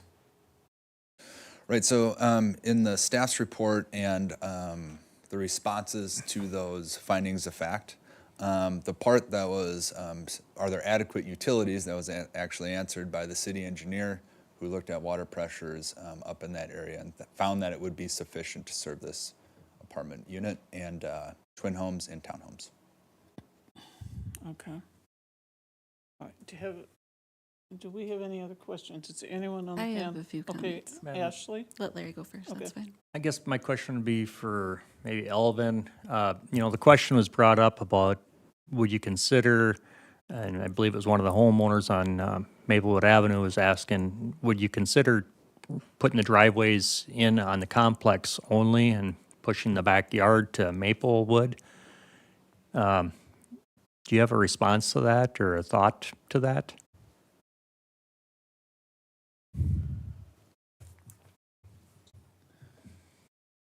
Turning the town. I'd be happy to answer that if you want. Yeah, I was about to say at this time I don't, but go ahead, Don. Yeah, I mean, Maplewood is set up to have housing on both sides. So when they talk about a steep drive, why would we take the driveways and put them in an incline going up? And if you live on a street, typically you would look out your door at the front door of the house across from you. So to have them all turned around backwards would have a really weird look on a street, because you'd be looking at the back of everyone's home. So just to keep continuity in a neighborhood like you're trying to do, which is what we try to do, is blend that change. It would only make sense to add it there. Okay, thank you. Well, Going along Lee. with code, Pardon me? are we going along with the city ordinance and code? Are we going to consider that a front yard or a backyard? Now you're bringing up a problem there also. Yeah, I'm just asking the question because I heard it being asked, and I just wanted to get a response. Ashley? Yes, so I'm those kind of people. I did not have a garage for many, many years until actually just this past year. Never drove my garage and had a garage to drive my vehicle into. Lots of dogs. Had not made as much as I'd made this year for the longest time, so rented long-term for a very long time, took very good care of my home. So I'm those kind of people that would love an opportunity like this. And we also know, just looking at statistically, many people are looking to rent versus owning homes, and that's in all age levels and all income levels and types. I'd also like to point out, looking at the other benefits that they quoted here, the cost of this project being $29 million that would be coming into our community through working, I'm assuming, judging by the people that are in this project from Sleepy Eye, Springfield, and around the area, I'm assuming that a lot of this funds will stay here when purchasing equipment, supplies, materials, workers, people helping on this project, contractors. That's a heck of a lot of money to bring on into our community. That's going to be a big asset, not even considering the expansions other businesses can make to hire people and bring them here, or having our employee retention stay here to have a place to live like this. That's absolutely beautiful.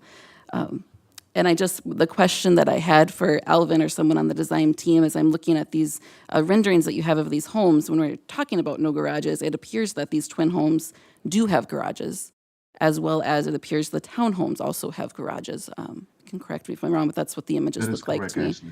So it's just the apartments that don't have garages, which, I mean, I've living in Minnesota for a majority of my life, I've never had an apartment that had a garage, so that must be a really nice luxury to have. That was my question, thank you. I would like to say a word about the question as to the survey that was done for housing. I was working very closely with the commission and the Economic Development Group that did this study. It was done because we have a very low apartment rental base in New Ulm. And it was done at that time, and they used that to put in, I want to say Union Emerson.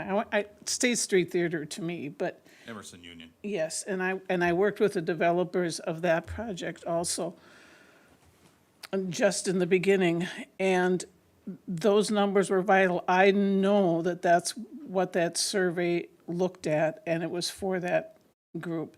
They also interviewed all of the retailers in New Ulm who are stumped. They have no place to rent to people, or very little properties to rent to people when they come into the city. I'm not promoting this project. I'm just trying to answer the questions as to where that survey came from. Mary Ellen Domeyer was probably the one person I know that was lead on that. Is that correct, Les? You would have remembered that. So I don't want to misrepresent it, But that was basically what it was for. I don't think conditions have changed. We have the apartment building that's, and I don't know the name of it, that was just put up behind, it was not just put up, but it's behind Runnings in the Skyline. It has 100%, every property in New Ulm has a waiting list. Low income and market rate housing all have waiting lists, so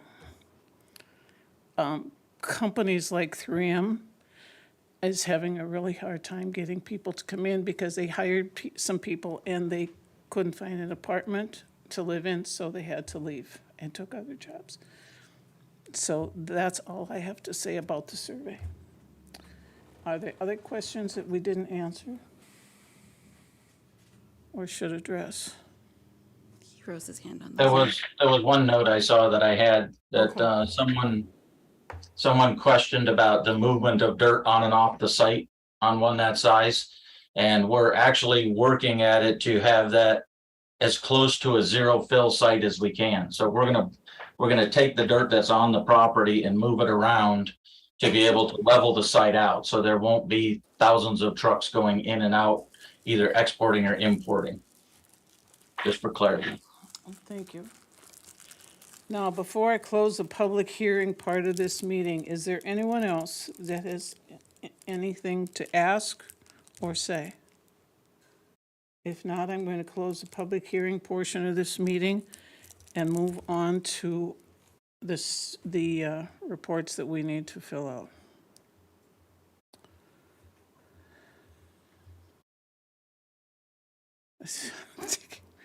Time to get there. Okay. Did you know that there was a numbering problem in your, in the one that you answered? It was 4 and 5 have the same number, kind of. Okay, thank you. You'll correct that, I'm assuming. All right, thank you. John, did you want to go through that again, or would you like me to go through it with the commissioners?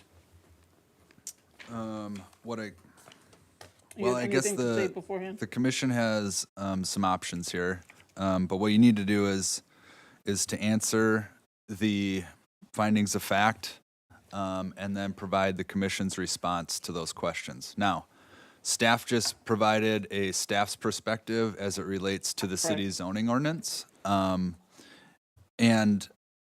you can use that for your justification of an answer, or you can create your own. But we would need to go through each one of those. I want to thank you all for a very orderly departure. Thank you for your input. Thank you.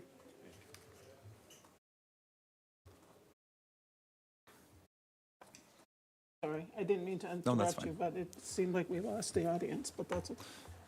We do have to go through the findings of fact. Right, okay. So- And I am prepared to do that.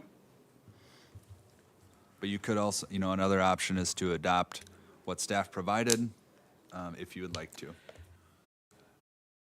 I'm going to let the commissioners decide if they want to do that. That would be a motion that someone needed to present, I think. I would make the motion that what we would do in an effort for conserving time and effort would be to address our portion of this, utilizing the staff findings as a basis for discussion amongst ourselves, and then that way we don't have to try to flip between screens to the blank one, to the filled out one, because they are the same. And we can look at that and we can either concur or have discussion and move on. That's what I would recommend. I second if that needs a second. Pardon me? I second if that needs a second. I don't know that needs a second, but I'm going to say all in favor. Aye. Okay. Okay, so moving on to question 1. Are adequate property controls established and provided to protect? City answered yes to that. Are we agreeing with that? Is there any dispute? I have no dispute. I'd concur with I'm that. okay with it. Okay. Question 2, is the project site adaptable to the PUD? I want to say PUD, General Development Plan. The staff said yes to that. with their response being that it was adaptable and conforming. Are there any changes or amendments to that? No. No. Okay. Next, question 3, will the proposed PUD be detrimental to or endanger the public health, safety, comfort, and general welfare of the community? The city said no. How did we all feel? Good. I would agree. Does the interior circulation plan and access from and onto public right-of-way address congestion or dangers and be adequate for the safety of the project residents and general public? The city answered yes to that with an explanation that Highway 14 and Highland were there to move traffic, and that Highland was a collector street and could be redeveloped. Is there any change, additions, questions about that? No. No. No. I would just add concurrence that the comment made by the council member and individual that development of that through street might have to take a higher priority in order to fulfill this or further facilitate that response. We're So, talking about Ryan. correct, correct. I think that is, and it sounds like it's already been in work, but I think that was a very good insight relative to answering this question. And that's something that, is a concern, and it's also a shared concern with both the city and the proposal and also the commission, is that, yes, that the trafficability of that area is very important, and in a development like this, it needs to be a high priority.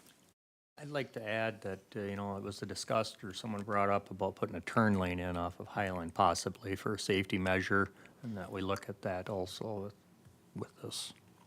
Is there sidewalks on Highland in that area? Okay. On both sides? Okay. Yes. All right. Next question, is there sufficient amount of usable open space provided? The city answered yes. Was there discussion? No. Thank you. Will the arrangement of the building structures and accessory uses unreasonably disturb the privacy, use, and enjoyment of surrounding property owners or reduce the value of adjacent properties? The answer was no. Is there any further comment to that? No. I'm good. That's good.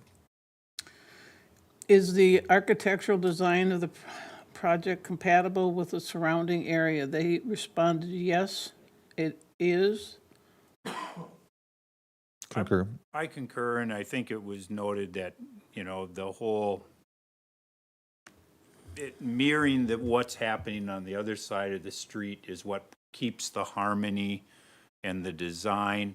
The fact that the multi-story resident is moved to the back of the property, which again, from the schematic, shows that those areas to the I got my south, I'll say the south, are undeveloped at this point, and so I think that is it was a very good layout and consideration in keeping with this one. I have to agree with you there, and I also have to say that since it's cornfield on the other side of that, any future development would already have the apartment buildings there, so it's a non-issue then. I mean, there's always a first time, so. I think it opens up a great opportunity then on the other side of Ryan Road to have like a park or something to offset kind of the apartments on one, something along those lines. Yeah. Yeah, it could be a unique opportunity. Okay.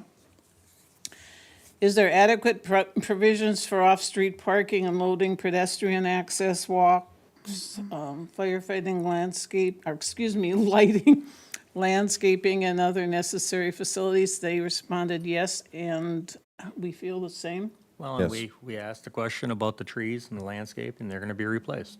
It meets Actually, our with city- better trees and better landscaping as far. Yeah. Yeah, okay.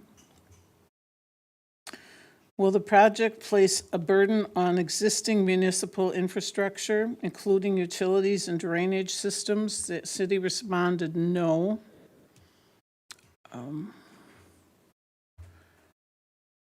I guess I have to assume that the city engineer and the PUC has taken all of that into consideration. Chris? Just got confirmation from the utility director that the water tower should be able to serve that property there. And to date, they have gotten no complaints on low water pressure from that area. Would you check my house too? I'm a German. Thank you. Okay, and we were in agreement with that, correct? Yes. Okay. Will the PUD general development plan schedule ensure a logical development of the site, protecting the interests of project residents and general public? The city responded yes. It was good to see the schedules kind of offset from the school year. I was happy to see that I'm sure there'll be a high amount of trucks going in and whatnot, so it was good to see. Yeah. It's nice, good timing. I tend to agree, yeah. Yes, I concur. Okay. I concur, and the Don said, they're just moving a lot of the dirt around. It's not like they're gonna be hauling hundreds of loads out, but, Yeah. they're trying to. And I think the comment was timely because, what anybody who's lived here knows that there is no wind block to the west or really the west. And our winter, fall winds come from that direction. And so any loose sediment is going to be subject, especially in the springtime as well. It can be sustained winds of 30, 40 miles an hour for weeks on end. And if it's not in place, it's going to shift around. And so that's why the comment from the residents talking about snow up there, it can drift. Drifts can be measured in the tens of feet in some areas up there. So it is a consideration, and I think that's something that will have to be managed by the construction going forward. I was wondering, how long is that gravel pit going to be in operation? There's no, Undetermined right at this moment. how many trucks, is there an estimate of how many trucks go in and out of there? Nobody? It depends on where they're working and what they need for materials. I've seen where there's nothing up there for weeks at a time, and then other times it's multiple trucks a day. Okay, thank you. Last question, is the PUD in compliance with the intent and purpose of the zoning ordinance and adopted comprehensive plan? The answer to that was yes. With the latest plan and zoning ordinances as outlined in our work that we just completed. Is there any question or comment to that? And staff had noted that this is 40-some units less than what could have been the maximum Correct. on that property, so that's why I concur. Yeah, I thought that was amazing that that 167 units would have been, if they could have developed more of the area in more units. I want to clarify something though. That property is currently in Brown County. Correct. When it gets brought into the city limits, it'll be AOS, open agricultural open space. They're requesting the zoning designation of a PUD. Okay. Yeah. That's one side of things. The other side of things is the city's comprehensive plan, again, which you all know is done in 2007, designates that area as low density residential. So that's step 2 of this process that we'll be going over in our next item. I just wanted to clarify that. And and it's right there in the middle that the applicant is seeking a change for the current designation, and that's what you're addressing, right, John? Correct. Okay. Okay, I'm going to ask, is there any further discussion, or is there a motion to be made? I'd just like to say I wish residents wouldn't have run off so quickly. I really appreciate the concerns that were brought forth by the residents.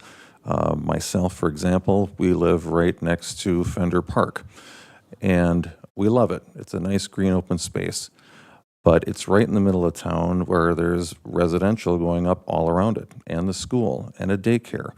And if I really had to argue to keep it a big open green field where there's no slides and rides, it's not that kind of park yet, the biggest reason I could come up with is just because I like it that way. And I'm entitled to that. That's an important thing, whether you are concerned about who's moving in or what the landscape looks like. Everyone's got a right to like it for the reasons they like it. But at the end of the day, the fact that we have got so little available housing, less than 1% in the city, we have got expansion of commerce being stopped because of that lack of availability, and because the staff, and I want to thank the staff as well for all the findings of facts, have determined that this fits with the city's comprehensive plan to expand and keep growing. And we've all talked about this. West is pretty much the only direction the town can grow. I see no other option for myself but to support this. And in fairness, we just had the meeting a week ago and talked about this very issue. This particular plan did not come up, but we had to map out possible housing in the city of New Ulm, and we were all hard put to find places. There were some creative places added downtown, but again, it was not this type of housing. And for the record, that was for our comp plan that we Right. were working with our consultants on. Yeah, our off-site work session, yes, so. And I guess I'd like to thank Alvin and his staff for answering Yes. all the questions Yeah, of being the very public. patient, You know, yes. it's change, but if we're not changing, we're not moving forward. And, we're bringing a unique opportunity here. I was very excited, as I've made very clear during our comprehensive planning process. I've been a huge advocate for wanting some multi-use housing up there.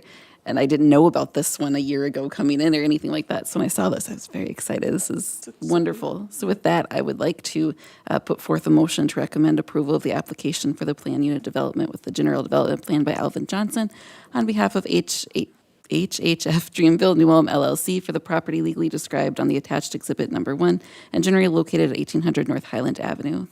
The reasons for approving were laid out in the findings of fact. With conditions? With conditions.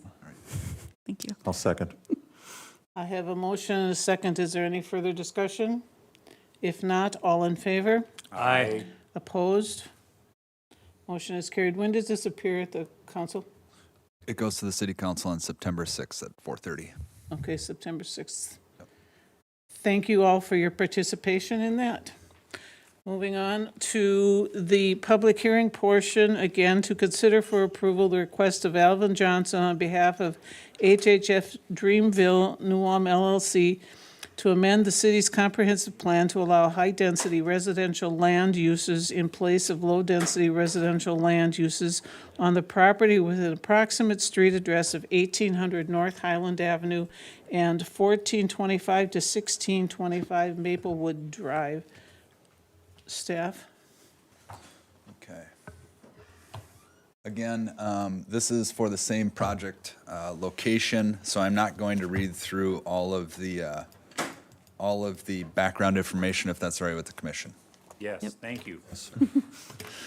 I do want to note that notice was provided to all property owners within 350 feet of the subject property and published on the Journal on August 13th, 2022.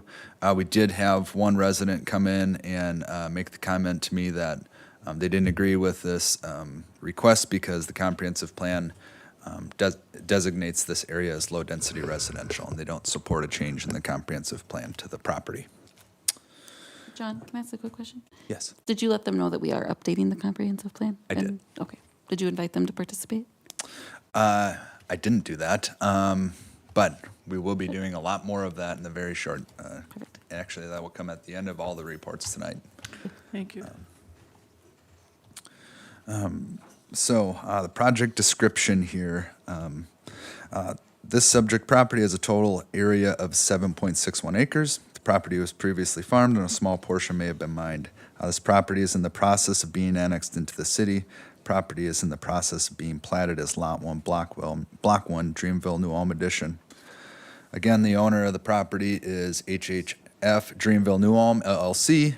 The LLC is owned by Hope Housing Foundation.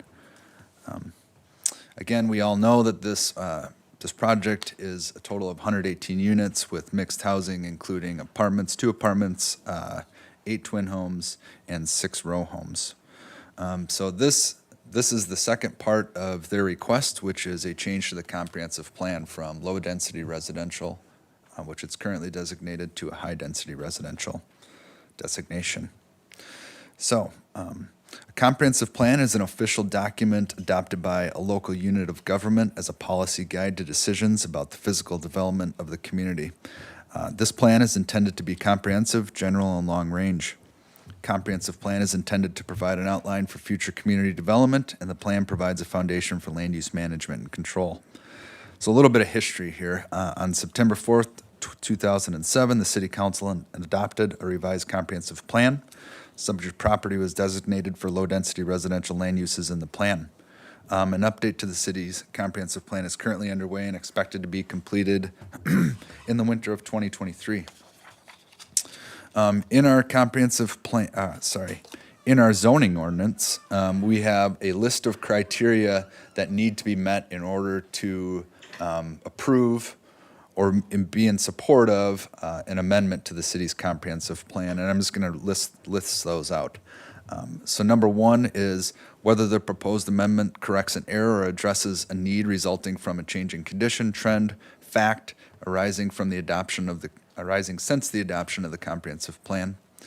2, whether the proposed amendment is consistent with the goals, objectives, and policies of the comprehensive plan. 3, the extent to which the proposed amendment addresses a demonstrated community need. 4, whether the proposed amendment will provide a public benefit, protect the health, safety, morals, and general welfare of the public. 5, the impacts on the natural and built environments, including air, water, noise, stormwater management, wildlife habitat, water quality, vegetation, drainage, streets, and other engineering, design, and environmental factors. 6, whether the proposed amendment is compatible with the existing proposed uses surrounding the subject property, and whether the proposed design and land uses are appropriate for the land, and whether the proposed amendment will maintain or improve the compatibility among uses and ensure efficient development of the city. We also have number 7, whether the proposed amendment will result in a logical, orderly, and predictable development pattern. And lastly, whether the proposed amendment is consistent with the purpose and intent of the city zoning ordinance. I just want to, for the public and for everybody here, go through the differences between what a low-density residential designation is and what a high-density residential designation is.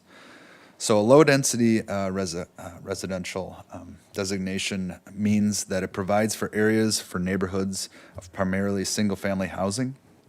Single-family housing can be described as a building intended to serve as a dwelling for one person or a family unit. The traditional freestanding detached home provides the most common example of single-family housing. Structures designed as a dwelling for 2 families, a duplex or twin home, are also allowed form in low-density residential areas. The low-density residential designation applies to both older and developing neighborhoods in New Ulm, and in general, this category applies to all areas of single-family homes. High-density residential is defined as a land use that is intended to provide a place for multiple-story apartment and condominium buildings. They may also include an integrated structure of single and multiple-story housing types, which is what is being proposed here. The land use plan will designate areas within land use, services, and streets needed to support the additional density. The city will use zoning regulations to control the maximum density of high-density residential. It says current zoning regulations allow one type of high-density residential zoning district. That's the R3. So this is obviously from 2007. That R3 is now, R4. Some project considerations. Does the proposed change generally comply with the identified criteria found in Section A5 of this report? And is this an appropriate location for high-density residential land uses given the surrounding comprehensive planned land use designation? I'm going to pull up on the screen some of the attachments so we can all take a look at those.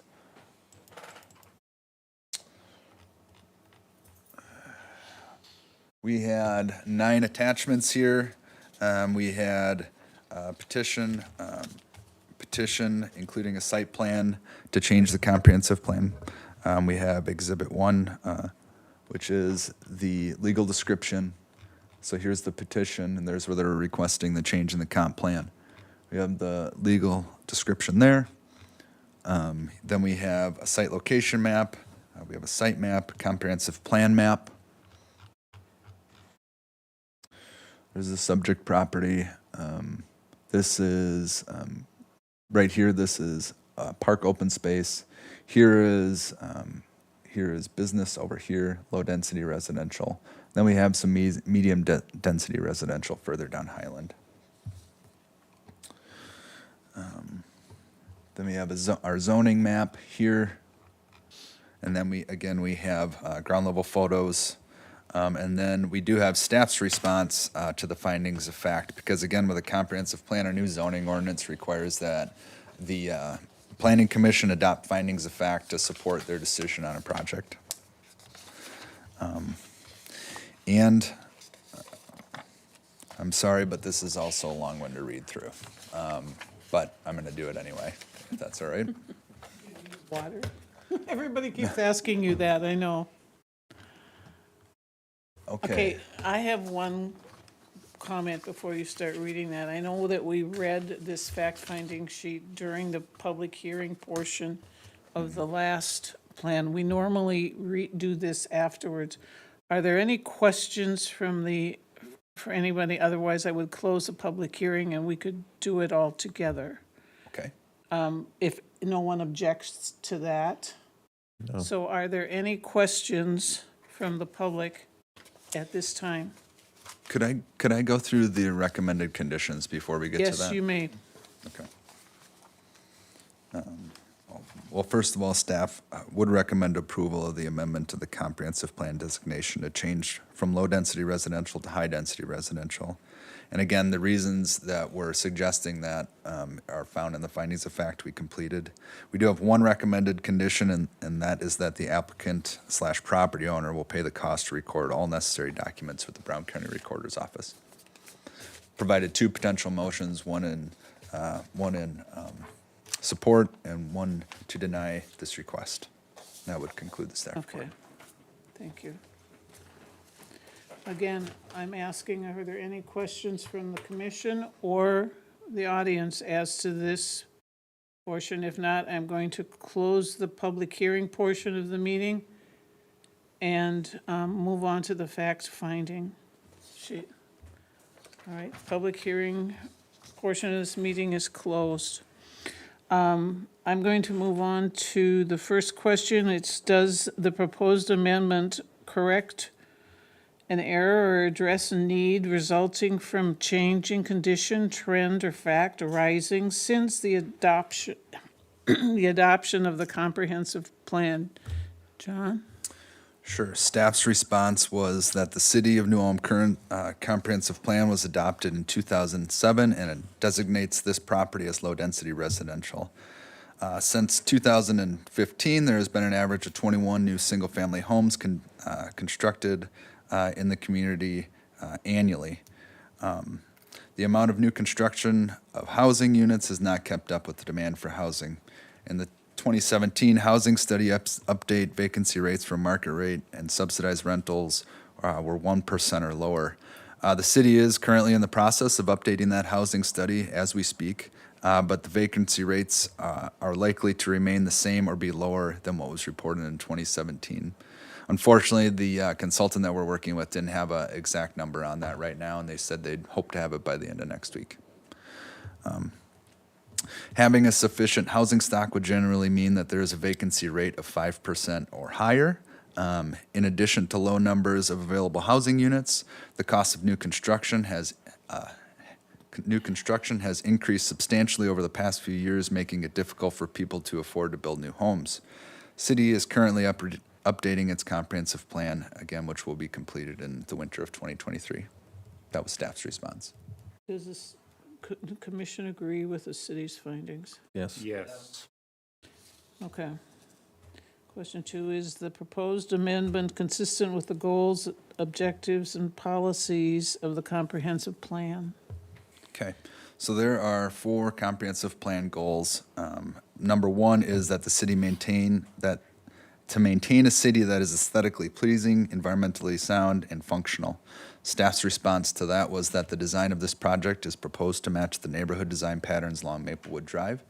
The buildings will be of high energy efficiency design and environmentally conscious. Residents living within the twin homes on Maplewood Drive for this project will have access off of Maplewood Drive, and the residents in the apartments for this project and the townhomes will have access off of North Highland Avenue. Both Maplewood Drive and North Highland Avenue are designed to handle the amount of traffic being proposed.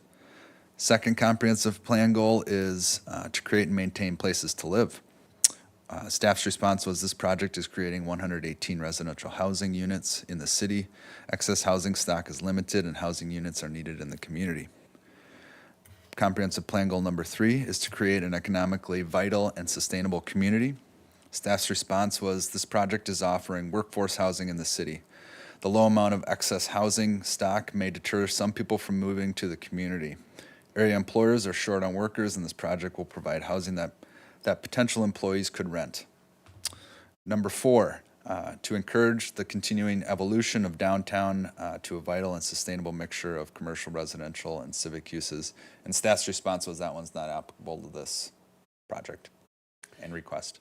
Okay, does anyone on the commission have a question or disagree with that answer? No. No, okay, thank you. Does the proposed amendment address a community need? Okay, staff's response was yes, that in 2017, the housing study update vacancy rates for market rate and subsidized rentals were less than 1%.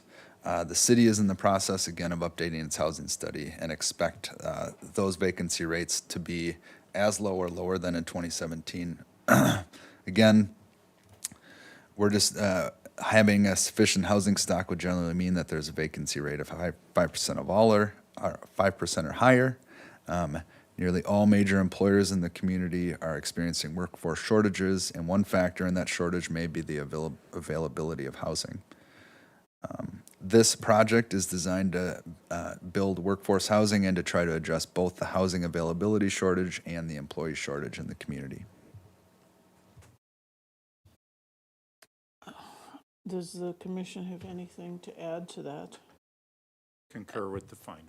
I want to just point out one thing as we're reading through this that I was thinking of is that there were a few comments that we heard earlier tonight that the 2017 housing study would be old or outdated, right?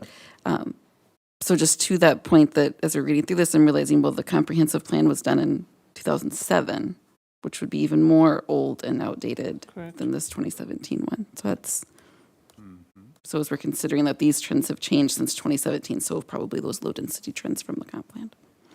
Okay, thank you.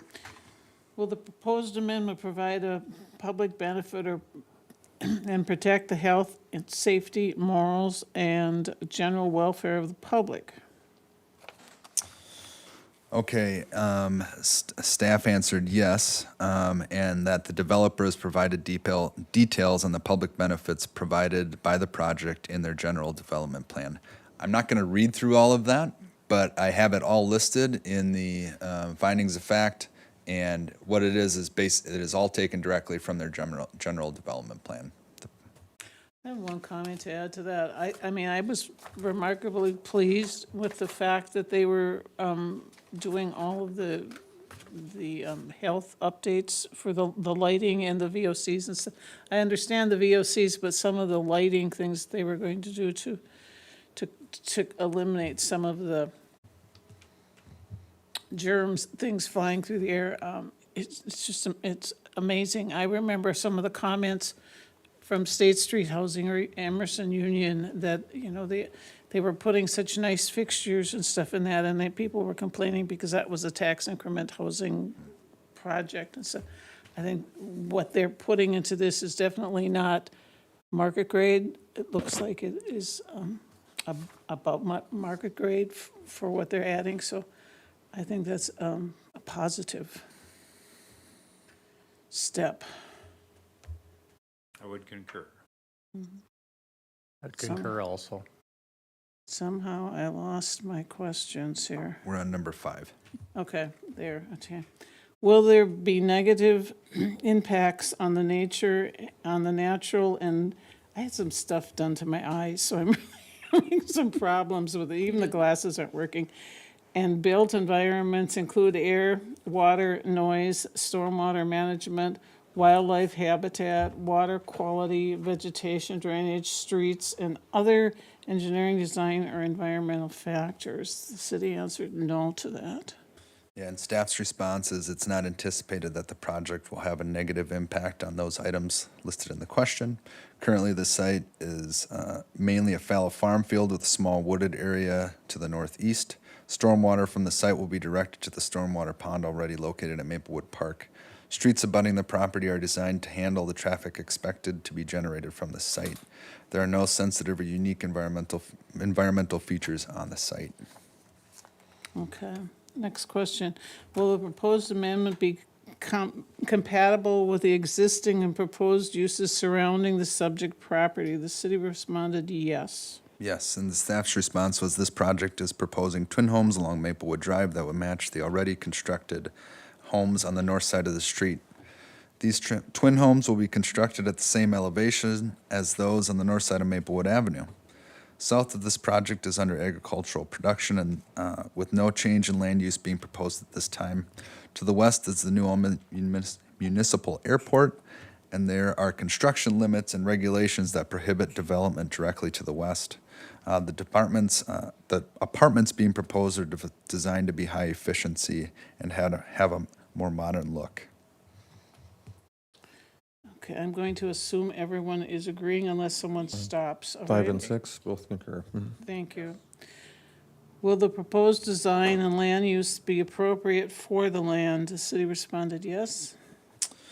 Yeah, staff's response was the project site is 7.61 acres inside and could accommodate up to 165 dwelling units if it were zoned R4, a high-density residential district, or 36 dwelling units if zoned R2, single and two-family residence district.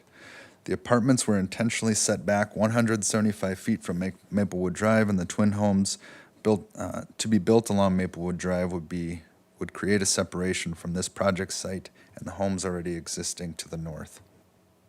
Okay. Will the proposed amendment maintain or improve compatibility among the uses and ensure efficient development within the city? The response was yes.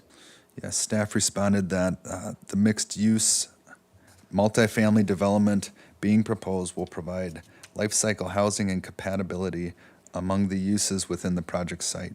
There are limited areas for multiple family housing, residential housing, to be developed within the city. The city is surrounded by features that create additional challenges for development that can slow or stop development, including the Minnesota River, Conwood River, the New Ulm Municipal Airport, and the New Ulm Municipal Airport and its safety zones.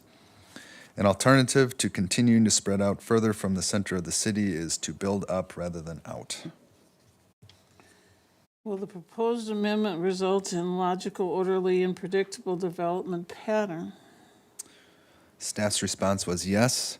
To the north, east, and south of the project area are low-density residentially designated land areas. To the west, there is some medium-density residential land area.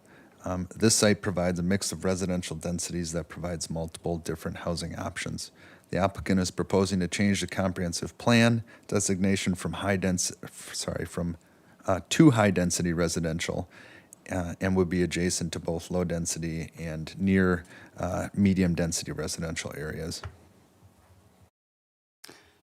Lastly, is the proposed amendment consistent with the purpose of the zoning ordinances? Staff's response was yes. The proposed amendment and use of the property are consistent with the purpose of the city zoning ordinance.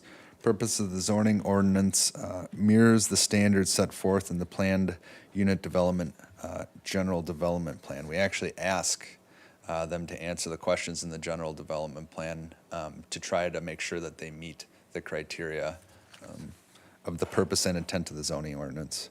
The general development plan for the plan unit development details how those standards are met.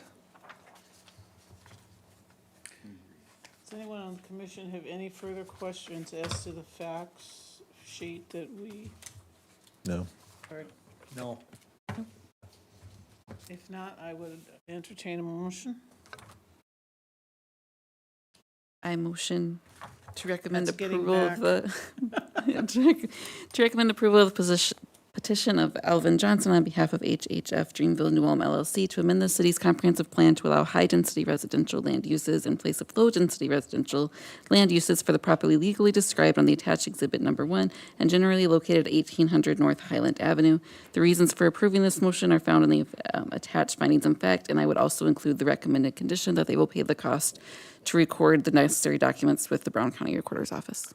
Second. I have a motion and a second. Is there any further discussion? If not, motion to approve? Aye. Aye. Opposed? This motion is carried. Okay. That closes the public hearing portion completely. Moving on to the plat portion of this meeting, and I'm loading, and loading. Okay. Okay, but you can start, I can read here. Consider for approval the preliminary plat of Dreamville NU edition, and that's your report, so. Okay, and again, this is the same background as the last two reports we just went through. I should just note, though, that the legal description being proposed here is Lot 1, Block 1, Dreamville NU edition. So for a project description, the total area, again, of the property is 7.61 acres. We known as Lot 1, Block 1. That is going to have a total of 7.45 acres, minus basically the section of Ryan Road to the east. The property directly abuts North Highland Avenue to the west and Maplewood Drive to the north. The property dimensions are as follows. The north property line is 1,060 feet. West property line is 337.93 feet. South property line is 969.98 feet. East property line is 242.99 feet. At the City Council's August 16th, 2022 meeting, they approved annexing the property into the City of New Ulm. This property would allow the property owner, to develop a proposal, This would allow the property owner who is proposing to develop a mix of residential housing units on the property to annex into the City of New Ulm, which would include 8 twin homes, 2 48-unit apartments, and 6 townhomes. Again, there would be a total of 118 housing units on the property. The property will consist of 1 lot. All of the residential units will be rented. The applicant is proposing to start grading of the fall and winter of this year, with the construction of the housing on the property to take place in 2023. On August 2nd, 2022, the property owner was approved by the City Council to use a meets and bounds legal description as a temporary measure to describe the property until a plat was developed. Zoning of the property is currently Brown County A1 Agriculture. Once the property is officially annexed into the city, the zoning classification will change to AOS, Agricultural Open Space, and the applicant is proposing to change the zoning of the zoning of the property to a PUD following its annexation. And again, the PUD was approved tonight by the Planning Commission. That will go to the City Council. If that's approved by the City Council, that will be changed to a PUD zoning designation. The 2007 City of New Ulm Comprehensive Plan designates this property as low-density residential.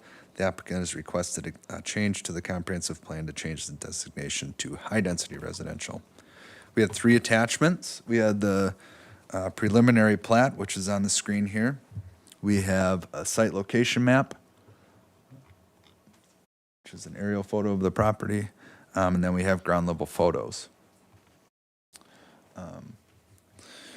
Staff would recommend approval of the preliminary plat since it complies with city code requirements.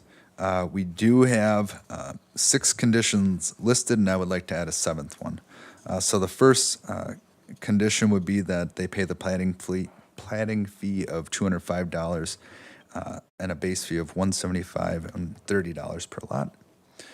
pay the parkland dedication fee of $1,050 per lot, that the applicant provide an electronic file of the drawing will be provided to the city in AutoCAD 2016 or newer format, that the developer shall enter into a development agreement with the city of New Ulm, and the resolution approving this request will be filed with the Brown County Recorder's Office.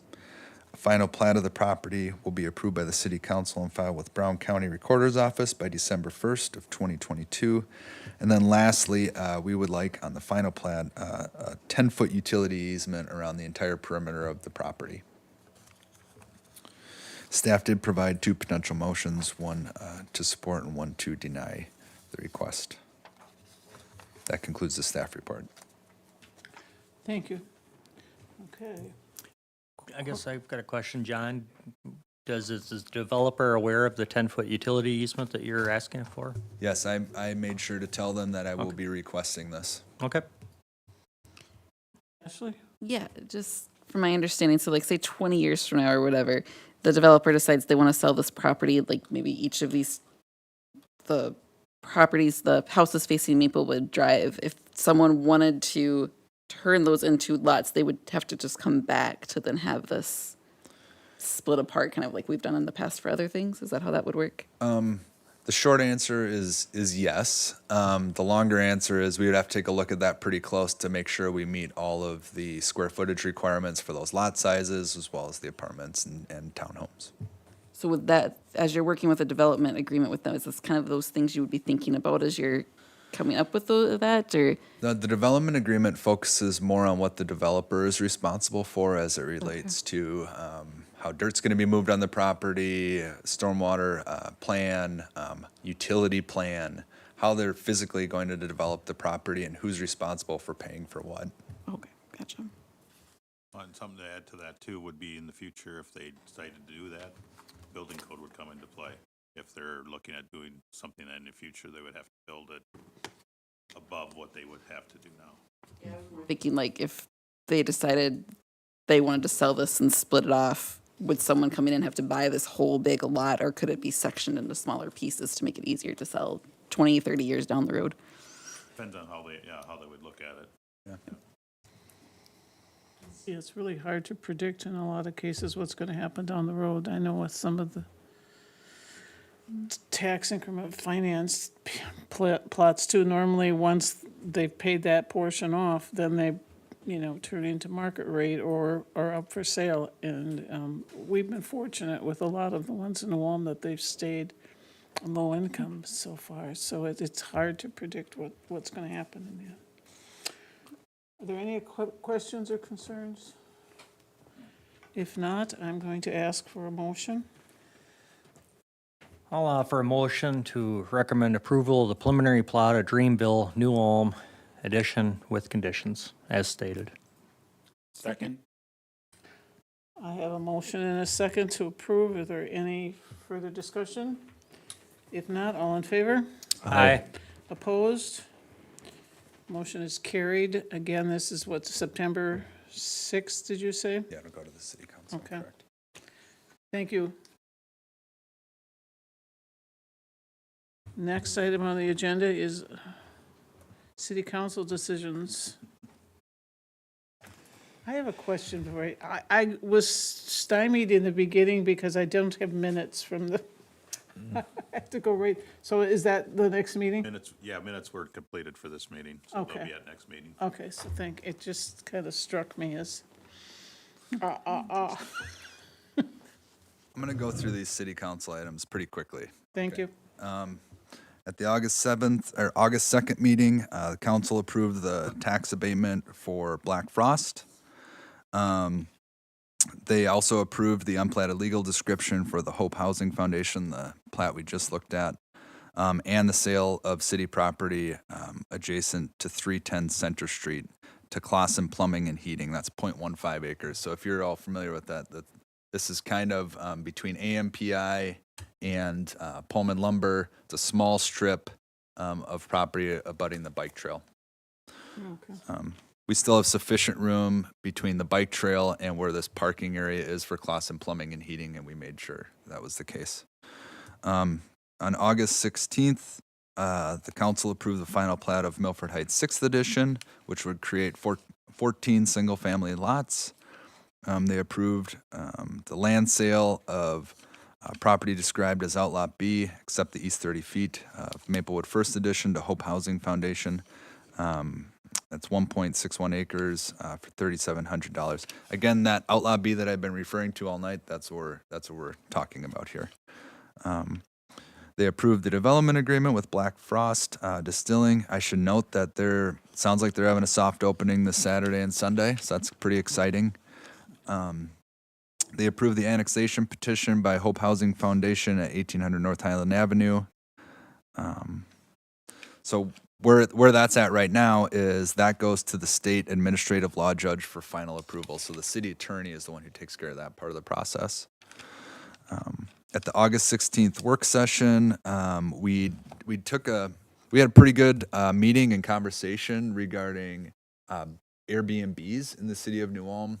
Are we going to regulate that? How are we going to regulate that?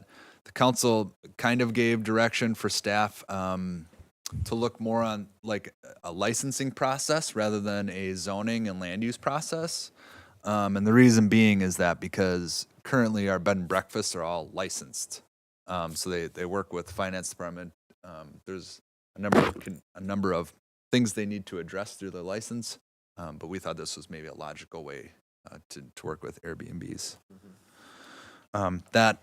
The next step is staff is directed to work with those property owners, which we have been, on coming up with good language, reasonable regulations to present to the council. Again, it was noted that we just had a meeting last Wednesday on the comp plan steering committee. I had a meeting with the consultants this morning, and they're already starting their work on the 4 small area plans. And kind of what's going to be neat about that is they're going to be in New Ulm for 3.5 days. One is the first day they're going to kind of tour the sites, get a really good understanding of them.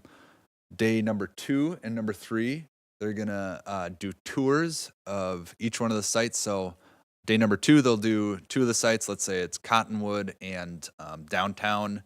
Then they'll have a public open meeting that same day regarding those areas. And then day number 3, they're going to do the same thing with the Airport Industrial Park and then the airport development area in general. And then have a public meeting that day again. Then what they're going to do is gather that information from those public meetings. And then on the 4th day, have another open house and present the results of those public meetings. So they're going to be working hard. Yeah, it is ambitious. It is. So I just wanted to let you know that. We've been trying to get the word out on the comprehensive plan as much as possible. Next week, I'm doing an interview with Doc Ann on KNUJ. She's going to quiz me on it. And she's been getting out the word to a lot of people as well. So we continue to get surveys in. John, how many surveys have you received within the community approximately? I think we're looking at about 300 right now. Okay. Are they pretty consistent, or do you have any patterns you see? Or what? Well, there's definitely patterns. There's a bunch of patterns that we'll see. And I actually want to wait till we're trying to wrap up this first survey session. We kind of extended it from the beginning of August to the end of August because we have a little bit of time to do that. But And the second survey will be coming out in a couple months or something, right? Couple months. Okay. The first survey was just the Open-ended. three questions, and it was very, very broad and very vague. And do you have any feeling for how long the second survey is? Is it like a 10-question? They told us at our last steering committee meeting that it's going to be probably a 10-minute, 15-minute survey. Yeah, So 'cause, I mean, in order to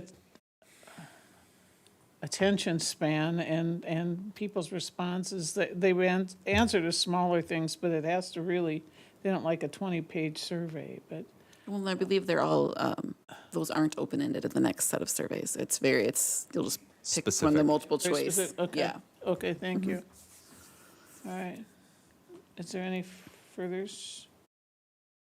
Okay. Heritage preservation? We had one design review come forward for Kaiserhoff for replacement of, I believe it was 38 windows. Upper floor? Upper floor, yep. And that's it. They were approved. Yeah, as I saw that, they looked like decent windows. It was good. Starting to install already. Yeah, yeah, it was good. Is there any other discussion or business to come before the commission? If not, we stand adjourned. Thank you all for participating and spending your dinner hour with me. Oh, my Lord.